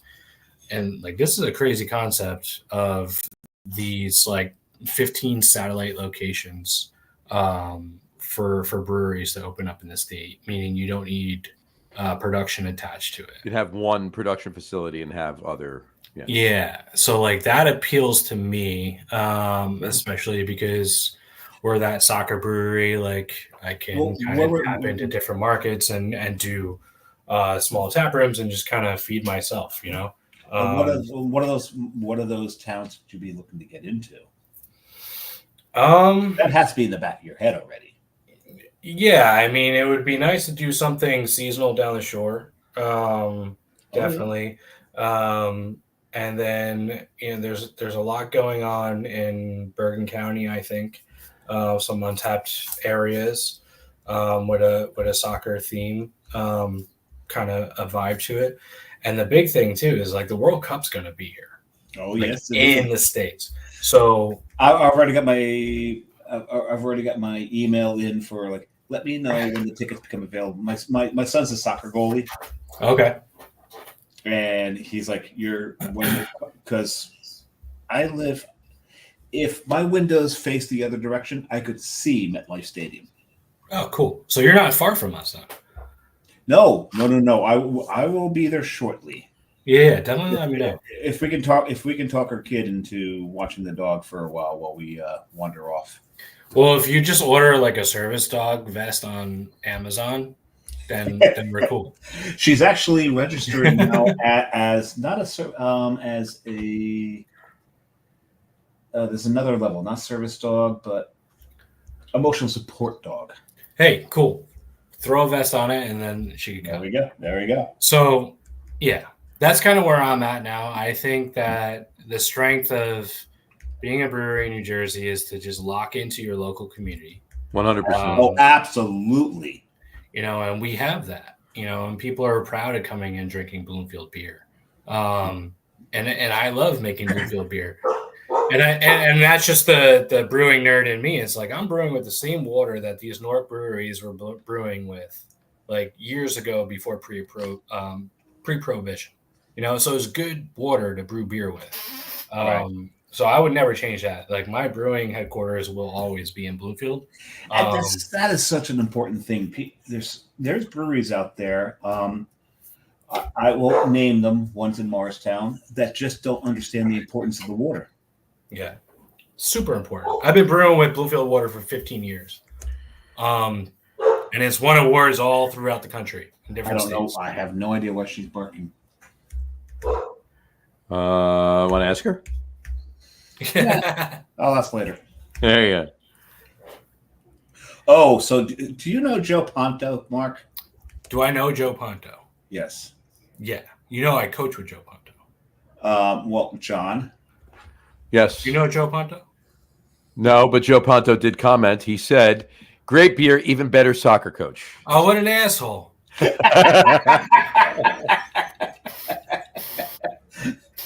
So we had a crazy game today. So it's the state tournament. Oh, nice. So we've been going since 4th of July week. So my days at the brewery, like I have to get shit done by 2:30, and then I got to run down to the field. So it's at this point in the season, it's like, all right, now we're getting busy. Like I gotta be here, but it's a state tournament, so like let's try to do this. We played Union City today. That's where I live. Really? No shit. I live in Union City. So that's crazy. There's a whole bunch of Peruvians and Cubans and yeah. Field. Yeah. So I coach in Belleville. So okay, yeah. So we were losing 1-0 in the final minute regulation. We scored to tie it up. Oh, nice. And then overtime tied, and then we went 10 rounds in a shootout and we won in the 10th round. Oh, these nice. guys, good for you. Like hit 10 penalty kicks in a row, so I'm still kind of buzzing from that. So I want to say this really quick. You grew up you spent time in Nutley. You grew up in Nutley, or I grew up in Nutley. You grew up in Nutley. I'm in Nutley. And for those of you that know, if you know, you know. He grew up in Nutley, and he's the Belleville soccer coach. Yeah, that's bad. It's a little odd. Very odd. Yeah. And so is Joe Ponto. So Joe Ponto grew up in Nutley. There you go. And so his dad and my dad were our coaches growing up. So now we coach high school soccer together. So Awesome. Joe Pontos, he's the head coach. He does all the paperwork and deals with the parents. I just go and It's coach. funny when my son played. He played, and his mom, my ex-wife, moved him to Florida. But before they moved to Florida, he played local, but he was invited to guest goalie in States. Okay. And I couldn't be more elated because I got to see him play again a few times. Yeah. And he did very well. They actually won their division in state. Nice. That's cool. That's big. And he had his first game was a complete utter disaster. I'm yelling across the field to coach to pull him. Get him out. I'm done seeing this. Yeah, because he's standing with his head down. He had long hair over his eyes, and you know that the kid's done at that point. Yeah. And so I'm yelling, but he's the coach said he's starting next game. Prepare him. There you go. And I prepared him for it, and he was just lights out the rest of the tournament. There you go. Just absolutely. So it was States. I think the thing is States, and you know this damn well. The level, the speed. Oh yeah. Is just so different than when you're playing, in your county or in your league or whatever it is. Yeah. So congratulations on winning the game. So where are you now? Thanks. Where are you now in the we're in the quarterfinals. So we'll play Ridgewood on Friday. Beat their asses, please. I hope so. Okay. Yeah. I remember playing Ridgewood when my son was in second grade. I was one of his coaches for football, and we that year when we played Ridgewood, we went up against the head coach of the It'll come. yeah, no, I'm sorry. I'm enjoying this beer so much that I just got lost in it for a second. The head coach of Ridgewood football team, the same grade level, was Jeff Eagles. Oh, geez. So I was coaching. We were coaching against Jeff Eagles. I'm like, okay. Oh, he knows kicking. Yeah, right. So Yeah, Mark, we actually won the game. That was cool. Mark, did I hear you crack another one? Yeah, it's just more Oktoberfest. Okay. Yeah. So you're bouncing between Italian. Oktoberfest and Italian. He's bouncing between Italy and Germany. He's just kind of between Milan and Munich.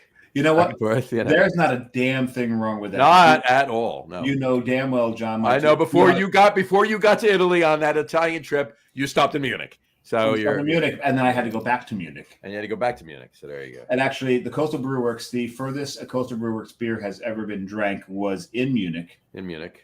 On the show, we actually surprised John in this one because we were talking. It was Higgins Ale Works, and we're talking about this coffee porter that we're going to drink next. And he had no idea I was going to break out Nautical Twilight. And we had a good time. The people from Higgins Ale Works in Munich. That's the beer right there. Higgins Ale. They're actually from South Jersey. They're from South Jersey anyway. Oh, no. Okay. People from South Jersey moved to Munich and opened a brewery. You gotta love it. Gotta love it. They had to be on the show. What do they call it in Germany? Is it pork roll or Taylor ham? I never. Well, if you remember it correctly, we talked about it after the show. We talked about it. And I said, roll. I'm getting over there and I'm bringing. Well, of course it's pork roll because there's from South Jersey. But I said I'd bring pork roll over with me. But they are in the shadow, literally in the shadow of the Paulaner Brewery. It's Paulaner and Paulaner Lowenbrow? No, Paulaner and Paulaner is Lowenbrow, isn't it? Yeah, so it's Paulaner Lowenbrow. Yeah. So they're probably about 6 doors away from the footprint of that brewery. That's a little intimidating, right? Which is massive. Like if you guys opened up a brewery like 6 steps away from that. Yeah. Well, here's the thing. Here's the thing. Like. I probably spend more time there than at my own brewery. Yeah, totally. Yeah, I'm curious to see. Like, I don't have much experience with like craft beer in Germany. I've been in Germany a couple of times, but you go there for the classics. But I wonder what that dynamic's like. What was interesting about it is, they have to abide by Reinheitsgebot. Mm. Now, Reinheitsgebot has it's morphed through the years. So certain things that now are acceptable, like IPAs, Right. they fall under Reinheitsgebot now, if done properly. Well, I mean, as long as you're brewing it with Just don't throw a bunch of lactose in it. right, as long as you're brewing with Yeah. malt, No adjuncts. no adjunct. You're fine. But But your basic 4 ingredients, you adhere to Reinheitsgebot. But they do a pumpkin beer. But they Quick. can't. What year was Reinheitsgebot? They can't call it beer. What year was Reinheitsgebot? So what do they call it? They have to. It was funny because we went through this. They said it in German, and I speak a little German, so I'm like, you basically just said malt liquor. Yeah. And so John asked what it was, translated it directly from German. No. And so what year was Reinheitsgebot? Is what what year? Oh, It you was don't Reinheitsgebot. remember years. It's just mathing, right?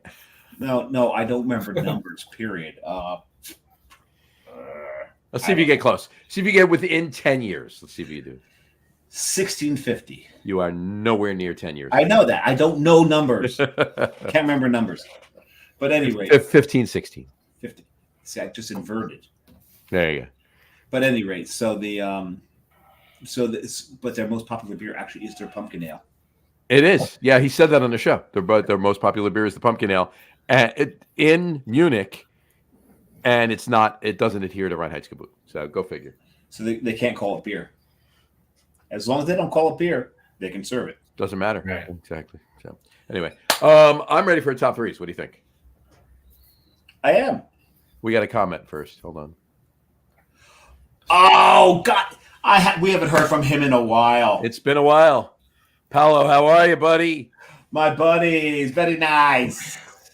How are you, Paolo? It's been. And we just mentioned your trip to Italy. Absolutely. Pordenone is my favorite city in Italy that I've been to so far. I just absolutely love it. We're up Venice and north of Venice. So many cities, Valdiviadne, Caniglione, but Pordenone, there's just a beauty behind it. I absolutely loved it. You guys, I see no glass on the samurai box. There you go. There you go, Paolo. There it is, right there. There you go. So he owns a I don't know if he's an owner or not, but he's the bar manager at a burger bar in Pordenone. Cheers, Paolo. Cheers. Salud. So you're talking about Venice, so the grain from Pepito is from Eraclea, which is outside of Venice. So all the grain there. So imported it from Italy, made it with an Italian. So it's very Italian. Very Italian. That's awesome. Well said. Very Italian and very Italian American. I guess Italian American is Giuseppe Those Rossi. are very two different things. He's a Jersey guy. You know who Giuseppe Rossi is? He's a Man United guy. Right. There you go. So he knows the gabagool. Yeah, he knows what gabagool is. Yeah, he knows gabagool. I'll tell you one thing. Paolo's going, what the fuck is gabagool? Capicola. Paolo knows that the bastardized version of Capicola is gabagool. So. Actually, was the show at his place the first international? Yeah, it was the first international. It was the first international show we did. Yeah. Yeah, that was a fantastic show. Probably one of my favorite shows we've ever done. Cheers, Paolo. Thank you so much for watching. And it's 1:30 there, right? 1:30 or 2:30? Yeah, 1:30. Yeah, 1:30. Closing the bar over there, right? Is that what he's doing? Well, when we went live was right about when the bar was supposed to close. He kept the whole thing open for a while, which made the patrons that were sitting there very, very happy. And we had a great time late into the night there. I don't remember much the next morning. Yeah, I was at 6 hours. It's 2:30 there. 2:30. 2:30 there. Why the hell you up, Paolo? Yeah. Watching us. That's why. He's watching us. That's a good reason. Hey, Paolo, do you know who Giuseppe Rossi is? Let's ask him. We'll see. The footballer, Giuseppe Rossi. Do you know him? Giuseppe Rossi. He's got He's a paisan. He's going to know. He will know. He's got it. Well, he'll comment in, but yeah, that was a fantastic show. That was great. That was great. Cool. And who was the Airbnb host that was on the show with you guys? Oh, I was trying to remember. The name escapes me. So we stayed in Airbnb. Wasn't Fabrizio, was it? No, God, no. It's shorter than that. So with Paolo and He goes plenty of Rossi in Italy. He said. he's talking about the wine. I think more than Yeah. I'm sure.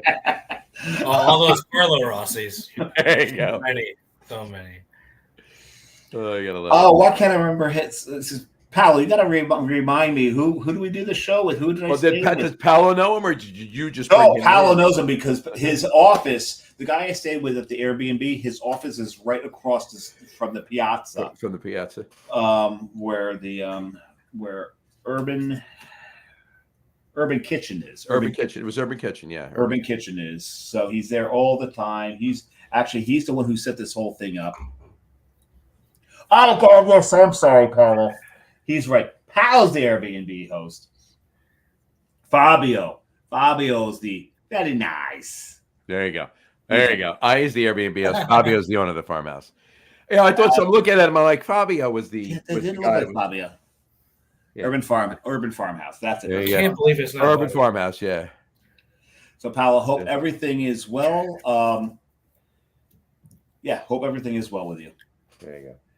One of my favorite human beings. He actually wound up.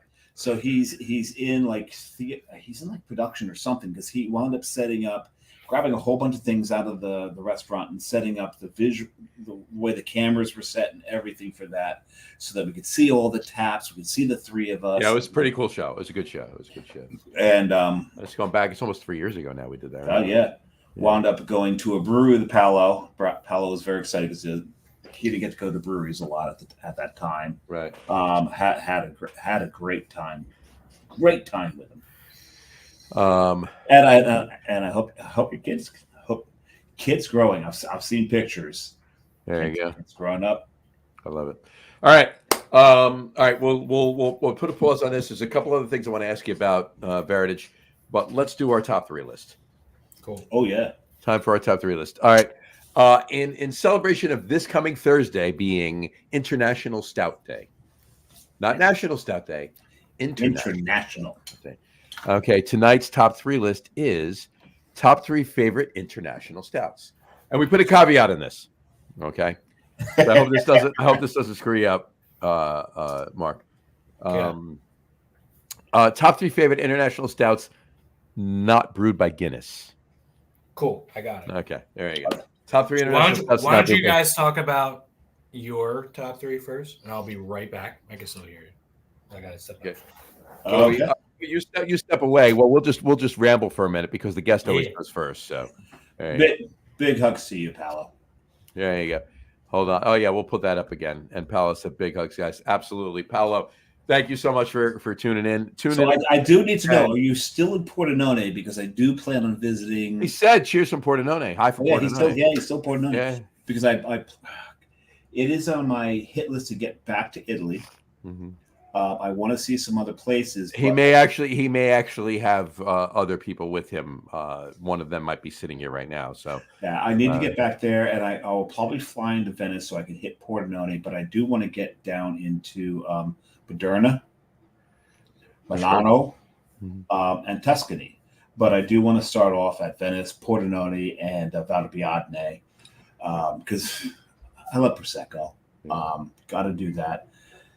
But I definitely have to go visit some family while I'm in Italy, but I definitely want to go to Pordenone and some northern destinations as well. So. And we need to go visit Fabio. We got it. I want to meet Paolo and Fabio. You know them. I want to meet them. So I know them from the show. I want to meet them and shake. We had so much damn fun, them. and I felt so bad for you that you weren't there. I felt bad for me too. We had so much damn fun there. The burgers are fantastic. The only thing is, to Americans, they advertise their burgers as diaphragm burgers in English. Okay. That's a little off-putting to English speakers. Well, no, not necessarily. I mean, if you understand what that's skirt steak, right? It's skirt steak. No, I get it. Having grown up in the meat industry. Meat industry. Yes. But but the burgers are delicious, and they've got so many great variations on them. It's oh god.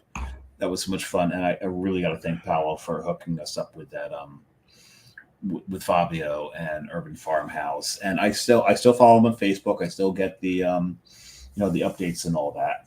Right. So yeah, definitely got to get back out there. Cool. Awesome. All right.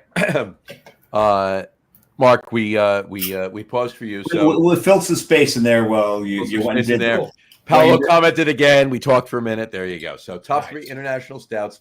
Mark, please take it away and give us your top 3 international stouts.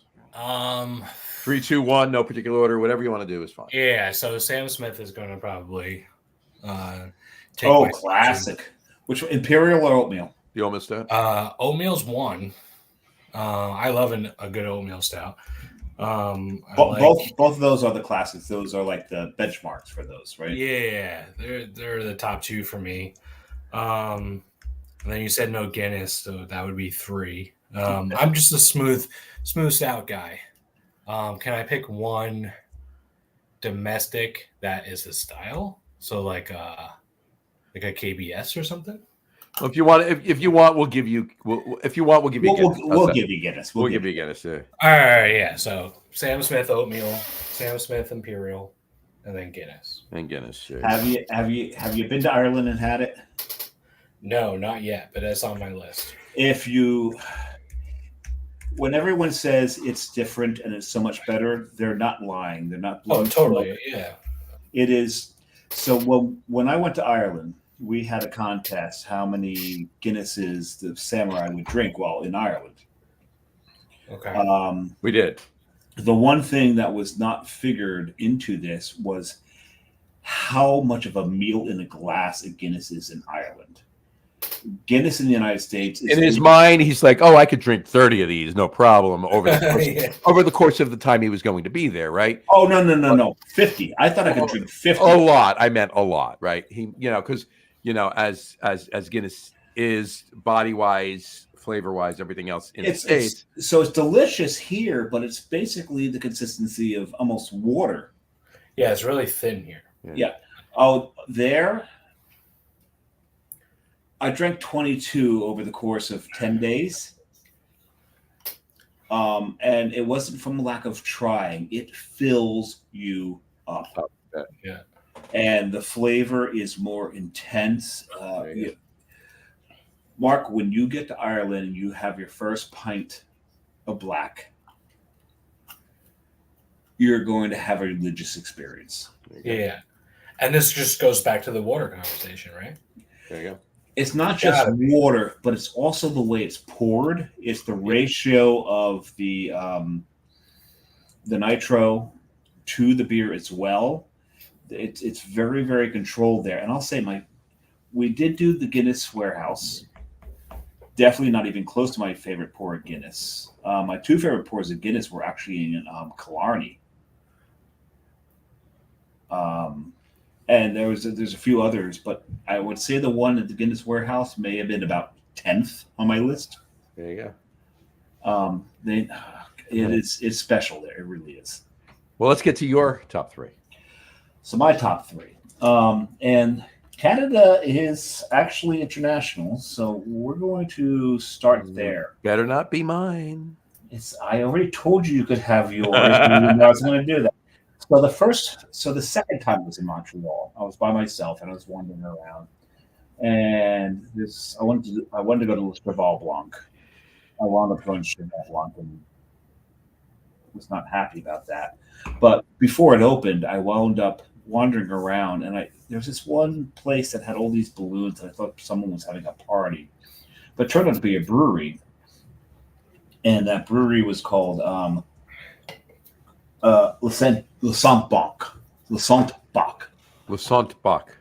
And I wandered into it, and the balloons were for their anniversary. I just happened to wander into a brewery's anniversary party, and they were pulling out some of their vintage stuff.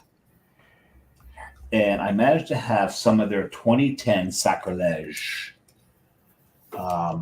which was their stout, and I'm drinking this with a burger that's got brie and like a boysenberry relish on it, which was fantastic. But and it's funny because the bartender says, "Okay, so the The side dish is poutine, but you can swap it out for something. I'm like, no. Bring me the goddamn poutine. I'm not swapping poutine for I want the poutine. The poutine was really freaking good. maybe more poutine. Maybe that's But that was a really, really good stout. Damn, that was good. Mm-hmm. But now to honor Italy, and this was before Paolo actually chimed in. This actually written down before the show started. This is from Liquida Beneficio Independente. It's Signo Nero. It's a coffee stout. This is an Italian coffee stout. It's one of the beers that I picked up. Actually, I think we're in Trieste. What's the name of the stout? Cigno, Cigno, Nero, which I think means black swan. Yep. If my Italian still holds true. This was a coffee stout. We had it at a place in Trieste. I can't remember the name of the craft beer bar, but it's a place. God, it was so freaking cold that day. And I had Carrie was with me, my son was with me. Later on that day, I'd locked my car in a parking garage and have to spend $400 on a hotel because it was the day before Easter. It was one of the great story. Biggest mistake I ever made. But at any rate, this beer was you've made a few that might have been a little bit bigger, but not monetarily. Oh no, getting married, that was probably anyway. But Mark, you got to keep her. Don't listen to me. At any rate, but number one is straight up Dodoli's Extra Import Stout. So Dodoli's, this is a Belgian stout. This is absolutely delicious.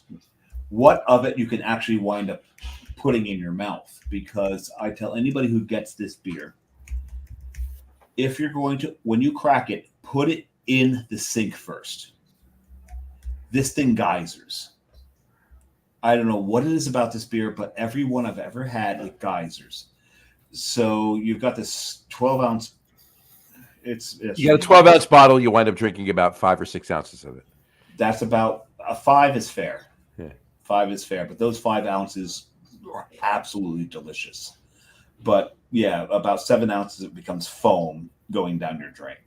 I just open it up in I open a bottle like that sideways in a big 2-gallon pitcher, so it saves all the foam, and then you pour it in, and then the foam settles, and you now have 10 or 11 ounces of the beer.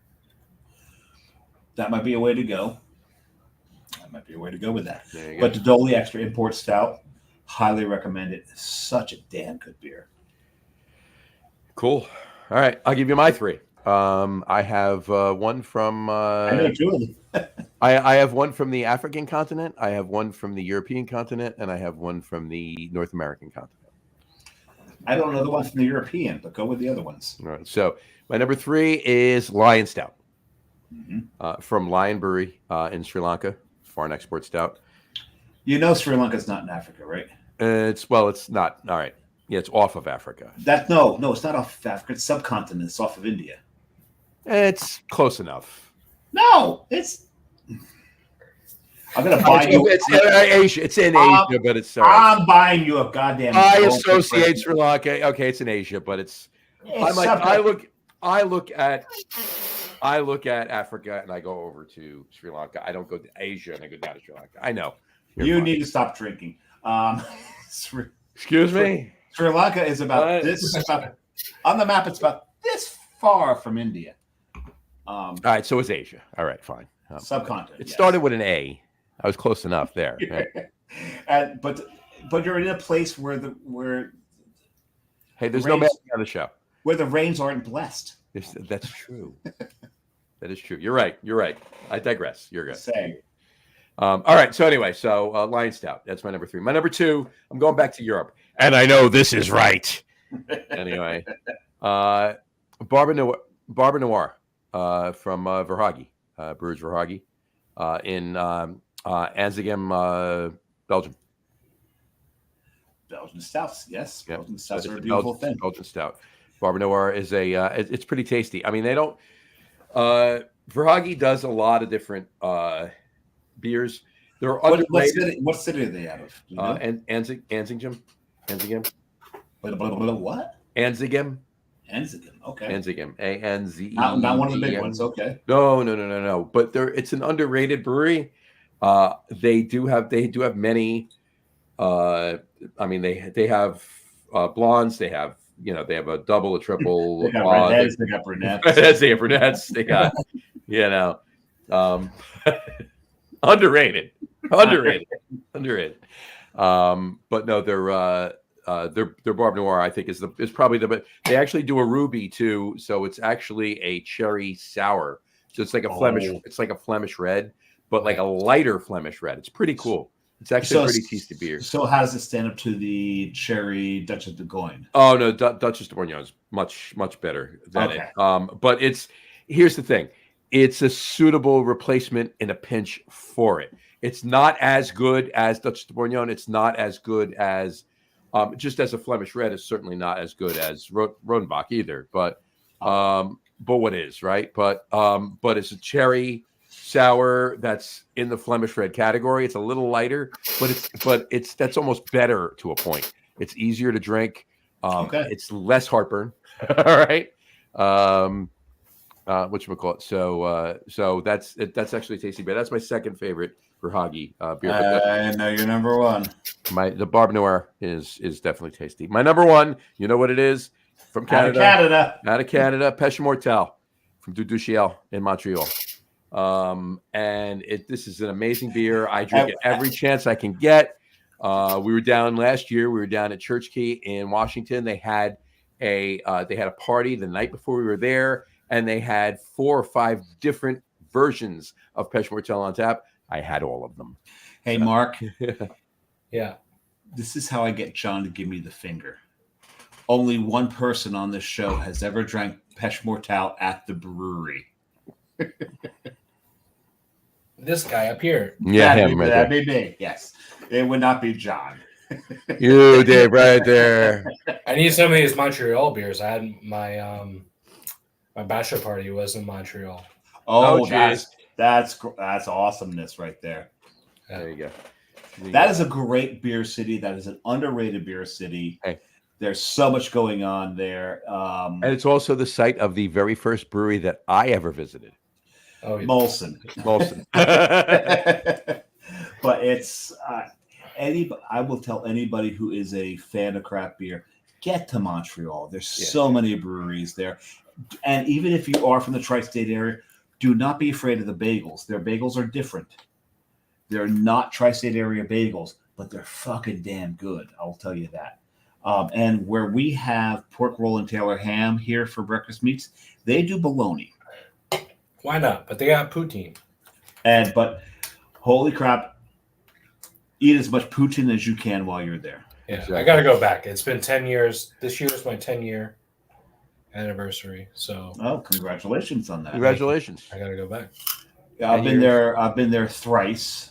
And I'm glad I've been there 3 times, so I can say thrice, because thrice is an underused word. And I've enjoyed it all 3 times. Just such great beer.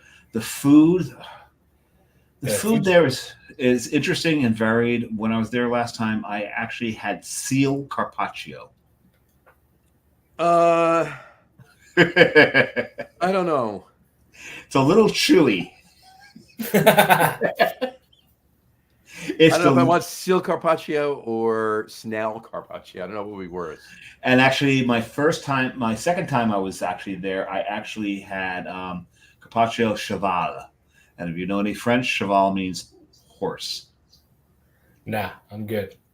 And it's funny because I went to this French restaurant, ordered it. They knew I was American. They're like, "Are you sure you know what that is?" Like, I know what it is. I got 3/4 of the way through it before Mr. Ed started talking to me. And I said, I can't, this is delicious. It really is. I just, psychologically, I can't do this anymore. And the guy looked at me and goes, no American has even made it to half. You have gotten further than any American has ever made it on the horse carpaccio. There you go. I bet you would have been great with the lamb fries. Lamb fries, yeah. You never saw. You never saw. What's the movie with Chevy Chase? Funny Farm. Funny Farm. Okay.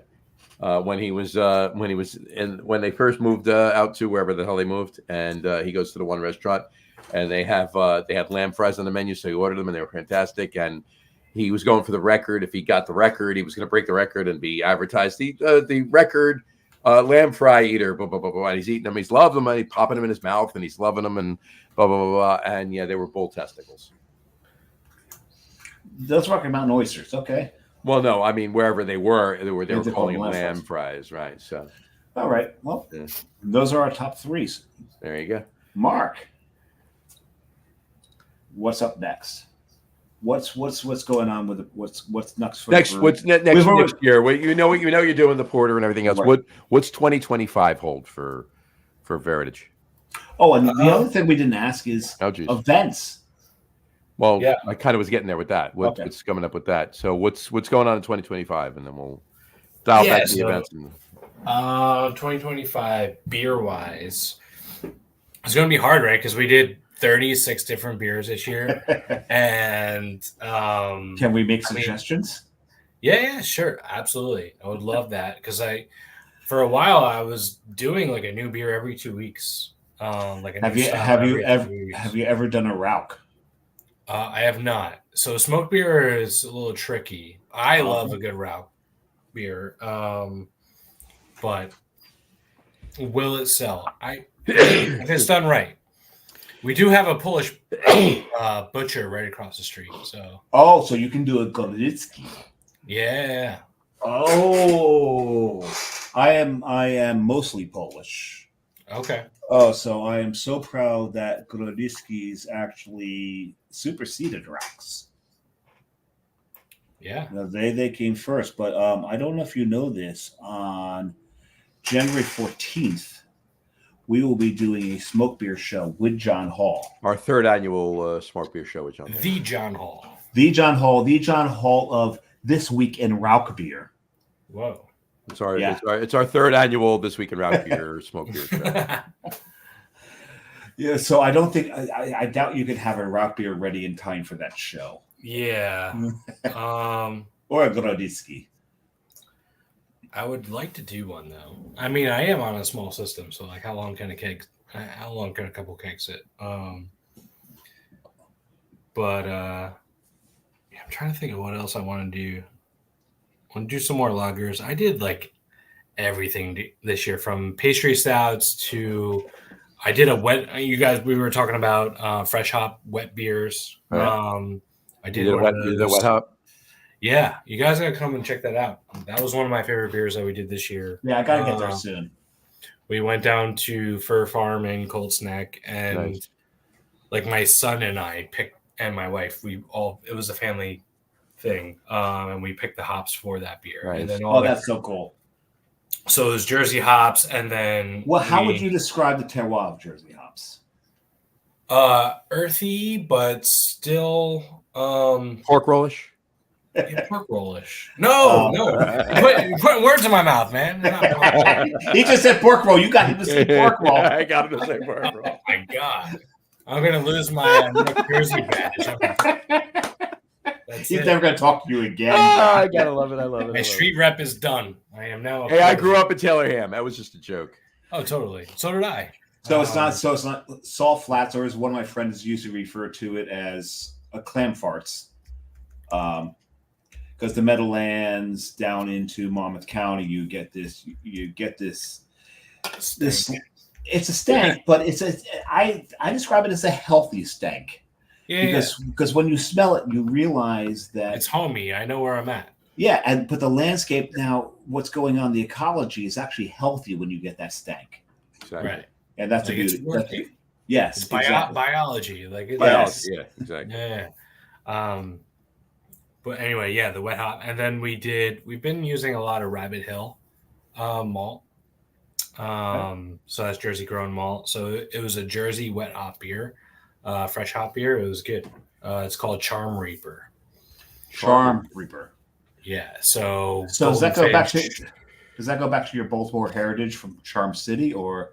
No, that's actually my Jersey heritage. So Okay. your Jersey state bird is a finch, golden finch. Goldfinch, yeah. Goldfinch, yeah, Yeah. goldfinch. Which you And then rarely see in the state. right, I've seen a couple in Bloomfield, like maybe 2 or 3. But so that's the state bird, and then Honestly, the New Jersey state bird should really be the Canadian goose. I right, mean, or the mosquito. yeah, right. or a pigeon. I see a lot of pigeons. Yeah. So a flock of finches is called a charm. Oh, did not know Um, that. Nice. So, and then Reaper is like a gatherer. So Yeah. we have the 3 golden finches of that beer is us, Rabbit Hill, their Jersey, and Fur Farm down in Cold Snack. So, and we gathered all of our ingredients and made a beer. So, Charm Reaper. Very cool. So I like that's that. something that we're going to do every year. And we use the hop back. I know we talked about hop backs in the beginning of this. Yeah.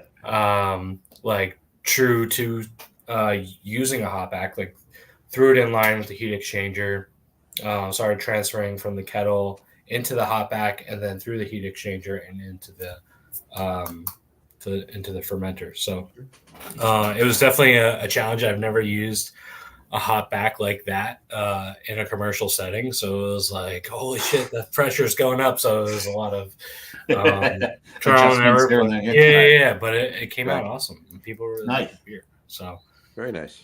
yeah, like I said, we've done a ton of different styles, and I just want to kind of keep that up with the theme for That- year 2 of just always having something new and unique on. In That's the spring, awesome. we did a ton of Belgian beers. Oh, Want to do really? that again? What was your what would you say your ratio overall? Real quick. Got Yeah. Quick run. Be right back. I'll ask him a Yeah. question while you go. What would you say your ratio is from IPAs to anything else? Just So we usually have 2 IPAs out of the 11 on tap. okay. So it's much smaller percentage of Yeah. what you're having. So and So we'll have of the Locked Plains, the House American style IPA, and then a true hazy, kind of rotating in there. nice. Nice. Yeah. Then everything else, there's primarily lagers, some sours, and then a lot of traditional beer that you don't really see out in the wild. And I think that's what's making us stand out with accounts right now is people are like, oh, you have a pub ale. We haven't seen this style in a long time. That's actually great. good. That's great. Yeah. So awesome. And any events coming up between now and New Year's? Yeah, we got a couple things going on. Other than what you were talking about with the Christmas. The big Christmas thing, that's December 7th. We haven't even announced that yet. So you guys got the drop on that. There you go. This Sunday we're doing a big Portuguese rivalry game, Porto and Benfica on the 10-foot projector. So that's big.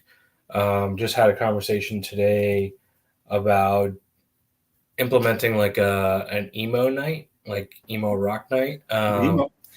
Yeah. And then started initial conversations with Fred Marciano from the Color Fred and Take It Back Sunday. So he's probably going to be coming in and playing.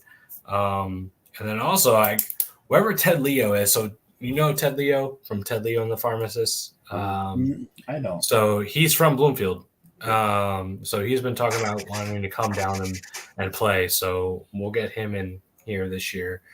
And then we usually do a big Thanksgiving Eve, and then Boxing Day is a big soccer day for us. So we did it last year. It was awesome. The day after Christmas. There's a ton of soccer on, and we're thinking about doing a big FIFA tournament. Kind of collaborating Like with an EA FIFA tournament. Yes. There you go. Yeah. Who's your favorite emo band? Probably early November. Okay. They're from Hamilton, New Jersey, blueberry capital of the world. Sure. Yep. So that was some great Mexican food too in Hamilton, New Jersey. Oh, absolutely amazing Mexican food, and Final Brewing is turning into a very dog friendly. They're doing too. Yeah, stouts and stouts. Snouts and stouts. Yep. I love that. Yeah, that's cool. So that was mine and my wife's first date to go see the early November at Rutgers University in 2004. And then I proposed to her on stage in Philadelphia at Union Transfer during one of their anniversaries. Oh, Union Transfer is such a great place to see a show. It's such a cool show. And you wound up. So the singer called me out and I surprised. Oh, that's so cool. And he was like, I want to bring my friend Mark out. And I came out and she was like, what the hell? So I proposed to her in front of a sold out crowd at Union Transfer. Oh, I saw Caravan Palace there. It's a really cool venue. Oh, such a cool venue. Love it. Yeah. Yeah. So Electro Swing, which is like about almost diametrically opposed to emo. Yeah. I'm a big Evanescence fan. Okay. And The Cure. Okay. So you got that. That's old school. I think The Cure was emo before emo was defined. Yeah. Those, the emo nights are interesting for breweries. The guys from Autodidact. Yeah, have been doing a lot of like stuff around emo. Karaoke and I didn't realize they were emo. That's very. They've been doing a lot of like independent music, like local music stuff recently, which is really awesome. I love the Ronnies, the two Ronnies over there. Yeah, I've got a bonsai plant over there that I got at one of the classes at Autodidact. Oh, nice. Yeah, we do bonsai too with Aaron. Oh, do you? That's so cool. From Jersey Cyclone. Yeah. Very cool. Is it bonsai or, as Mr. Miyagi says, bonsai? No. Bonsai. It is bonsai. He says it correctly. I don't. Those classes are so interesting. I don't know if you guys have done that. No, I haven't. I've seen the app. No, I've done it. My bonsai is sitting right over there, and I've been nurturing it and trimming it. Well, you are a samurai, so I mean, you have to have a bonsai, sure. And I do want to learn the calligraphy as well one of these days. What's on your shirt? Well, this says. Here's a weird thing, and I haven't mentioned this in the show yet, and I don't think I told you this, John. But when we were in Seattle, no, we're in Vancouver, actually. We're in Vancouver, and we're on the park that's on the island, and they have all the totem poles. And I'm walking around wearing this shirt, and this one guy walks up and goes, Biru Samurai. Oh, Beer Samurai. First person who's ever actually read the shirt. As like Carrie got this to me for I think birthday or Christmas last year that she had this done, and that's actually what it says, Beer Samurai. And the thing is, it got validated when someone actually read the damn thing. It was pretty cool. There you go. Watch, because I didn't say like jackass or like. Oh, I love those stories where people think well, I probably should say jackass. I should probably have tattooed across my forehead, but I love it when people get those tattoos and they think that the kanji that they've gotten say something like fortune or something like that. Yeah. But because they were such assholes that the tattoo artist actually put the kanji that means dickhead or something like that.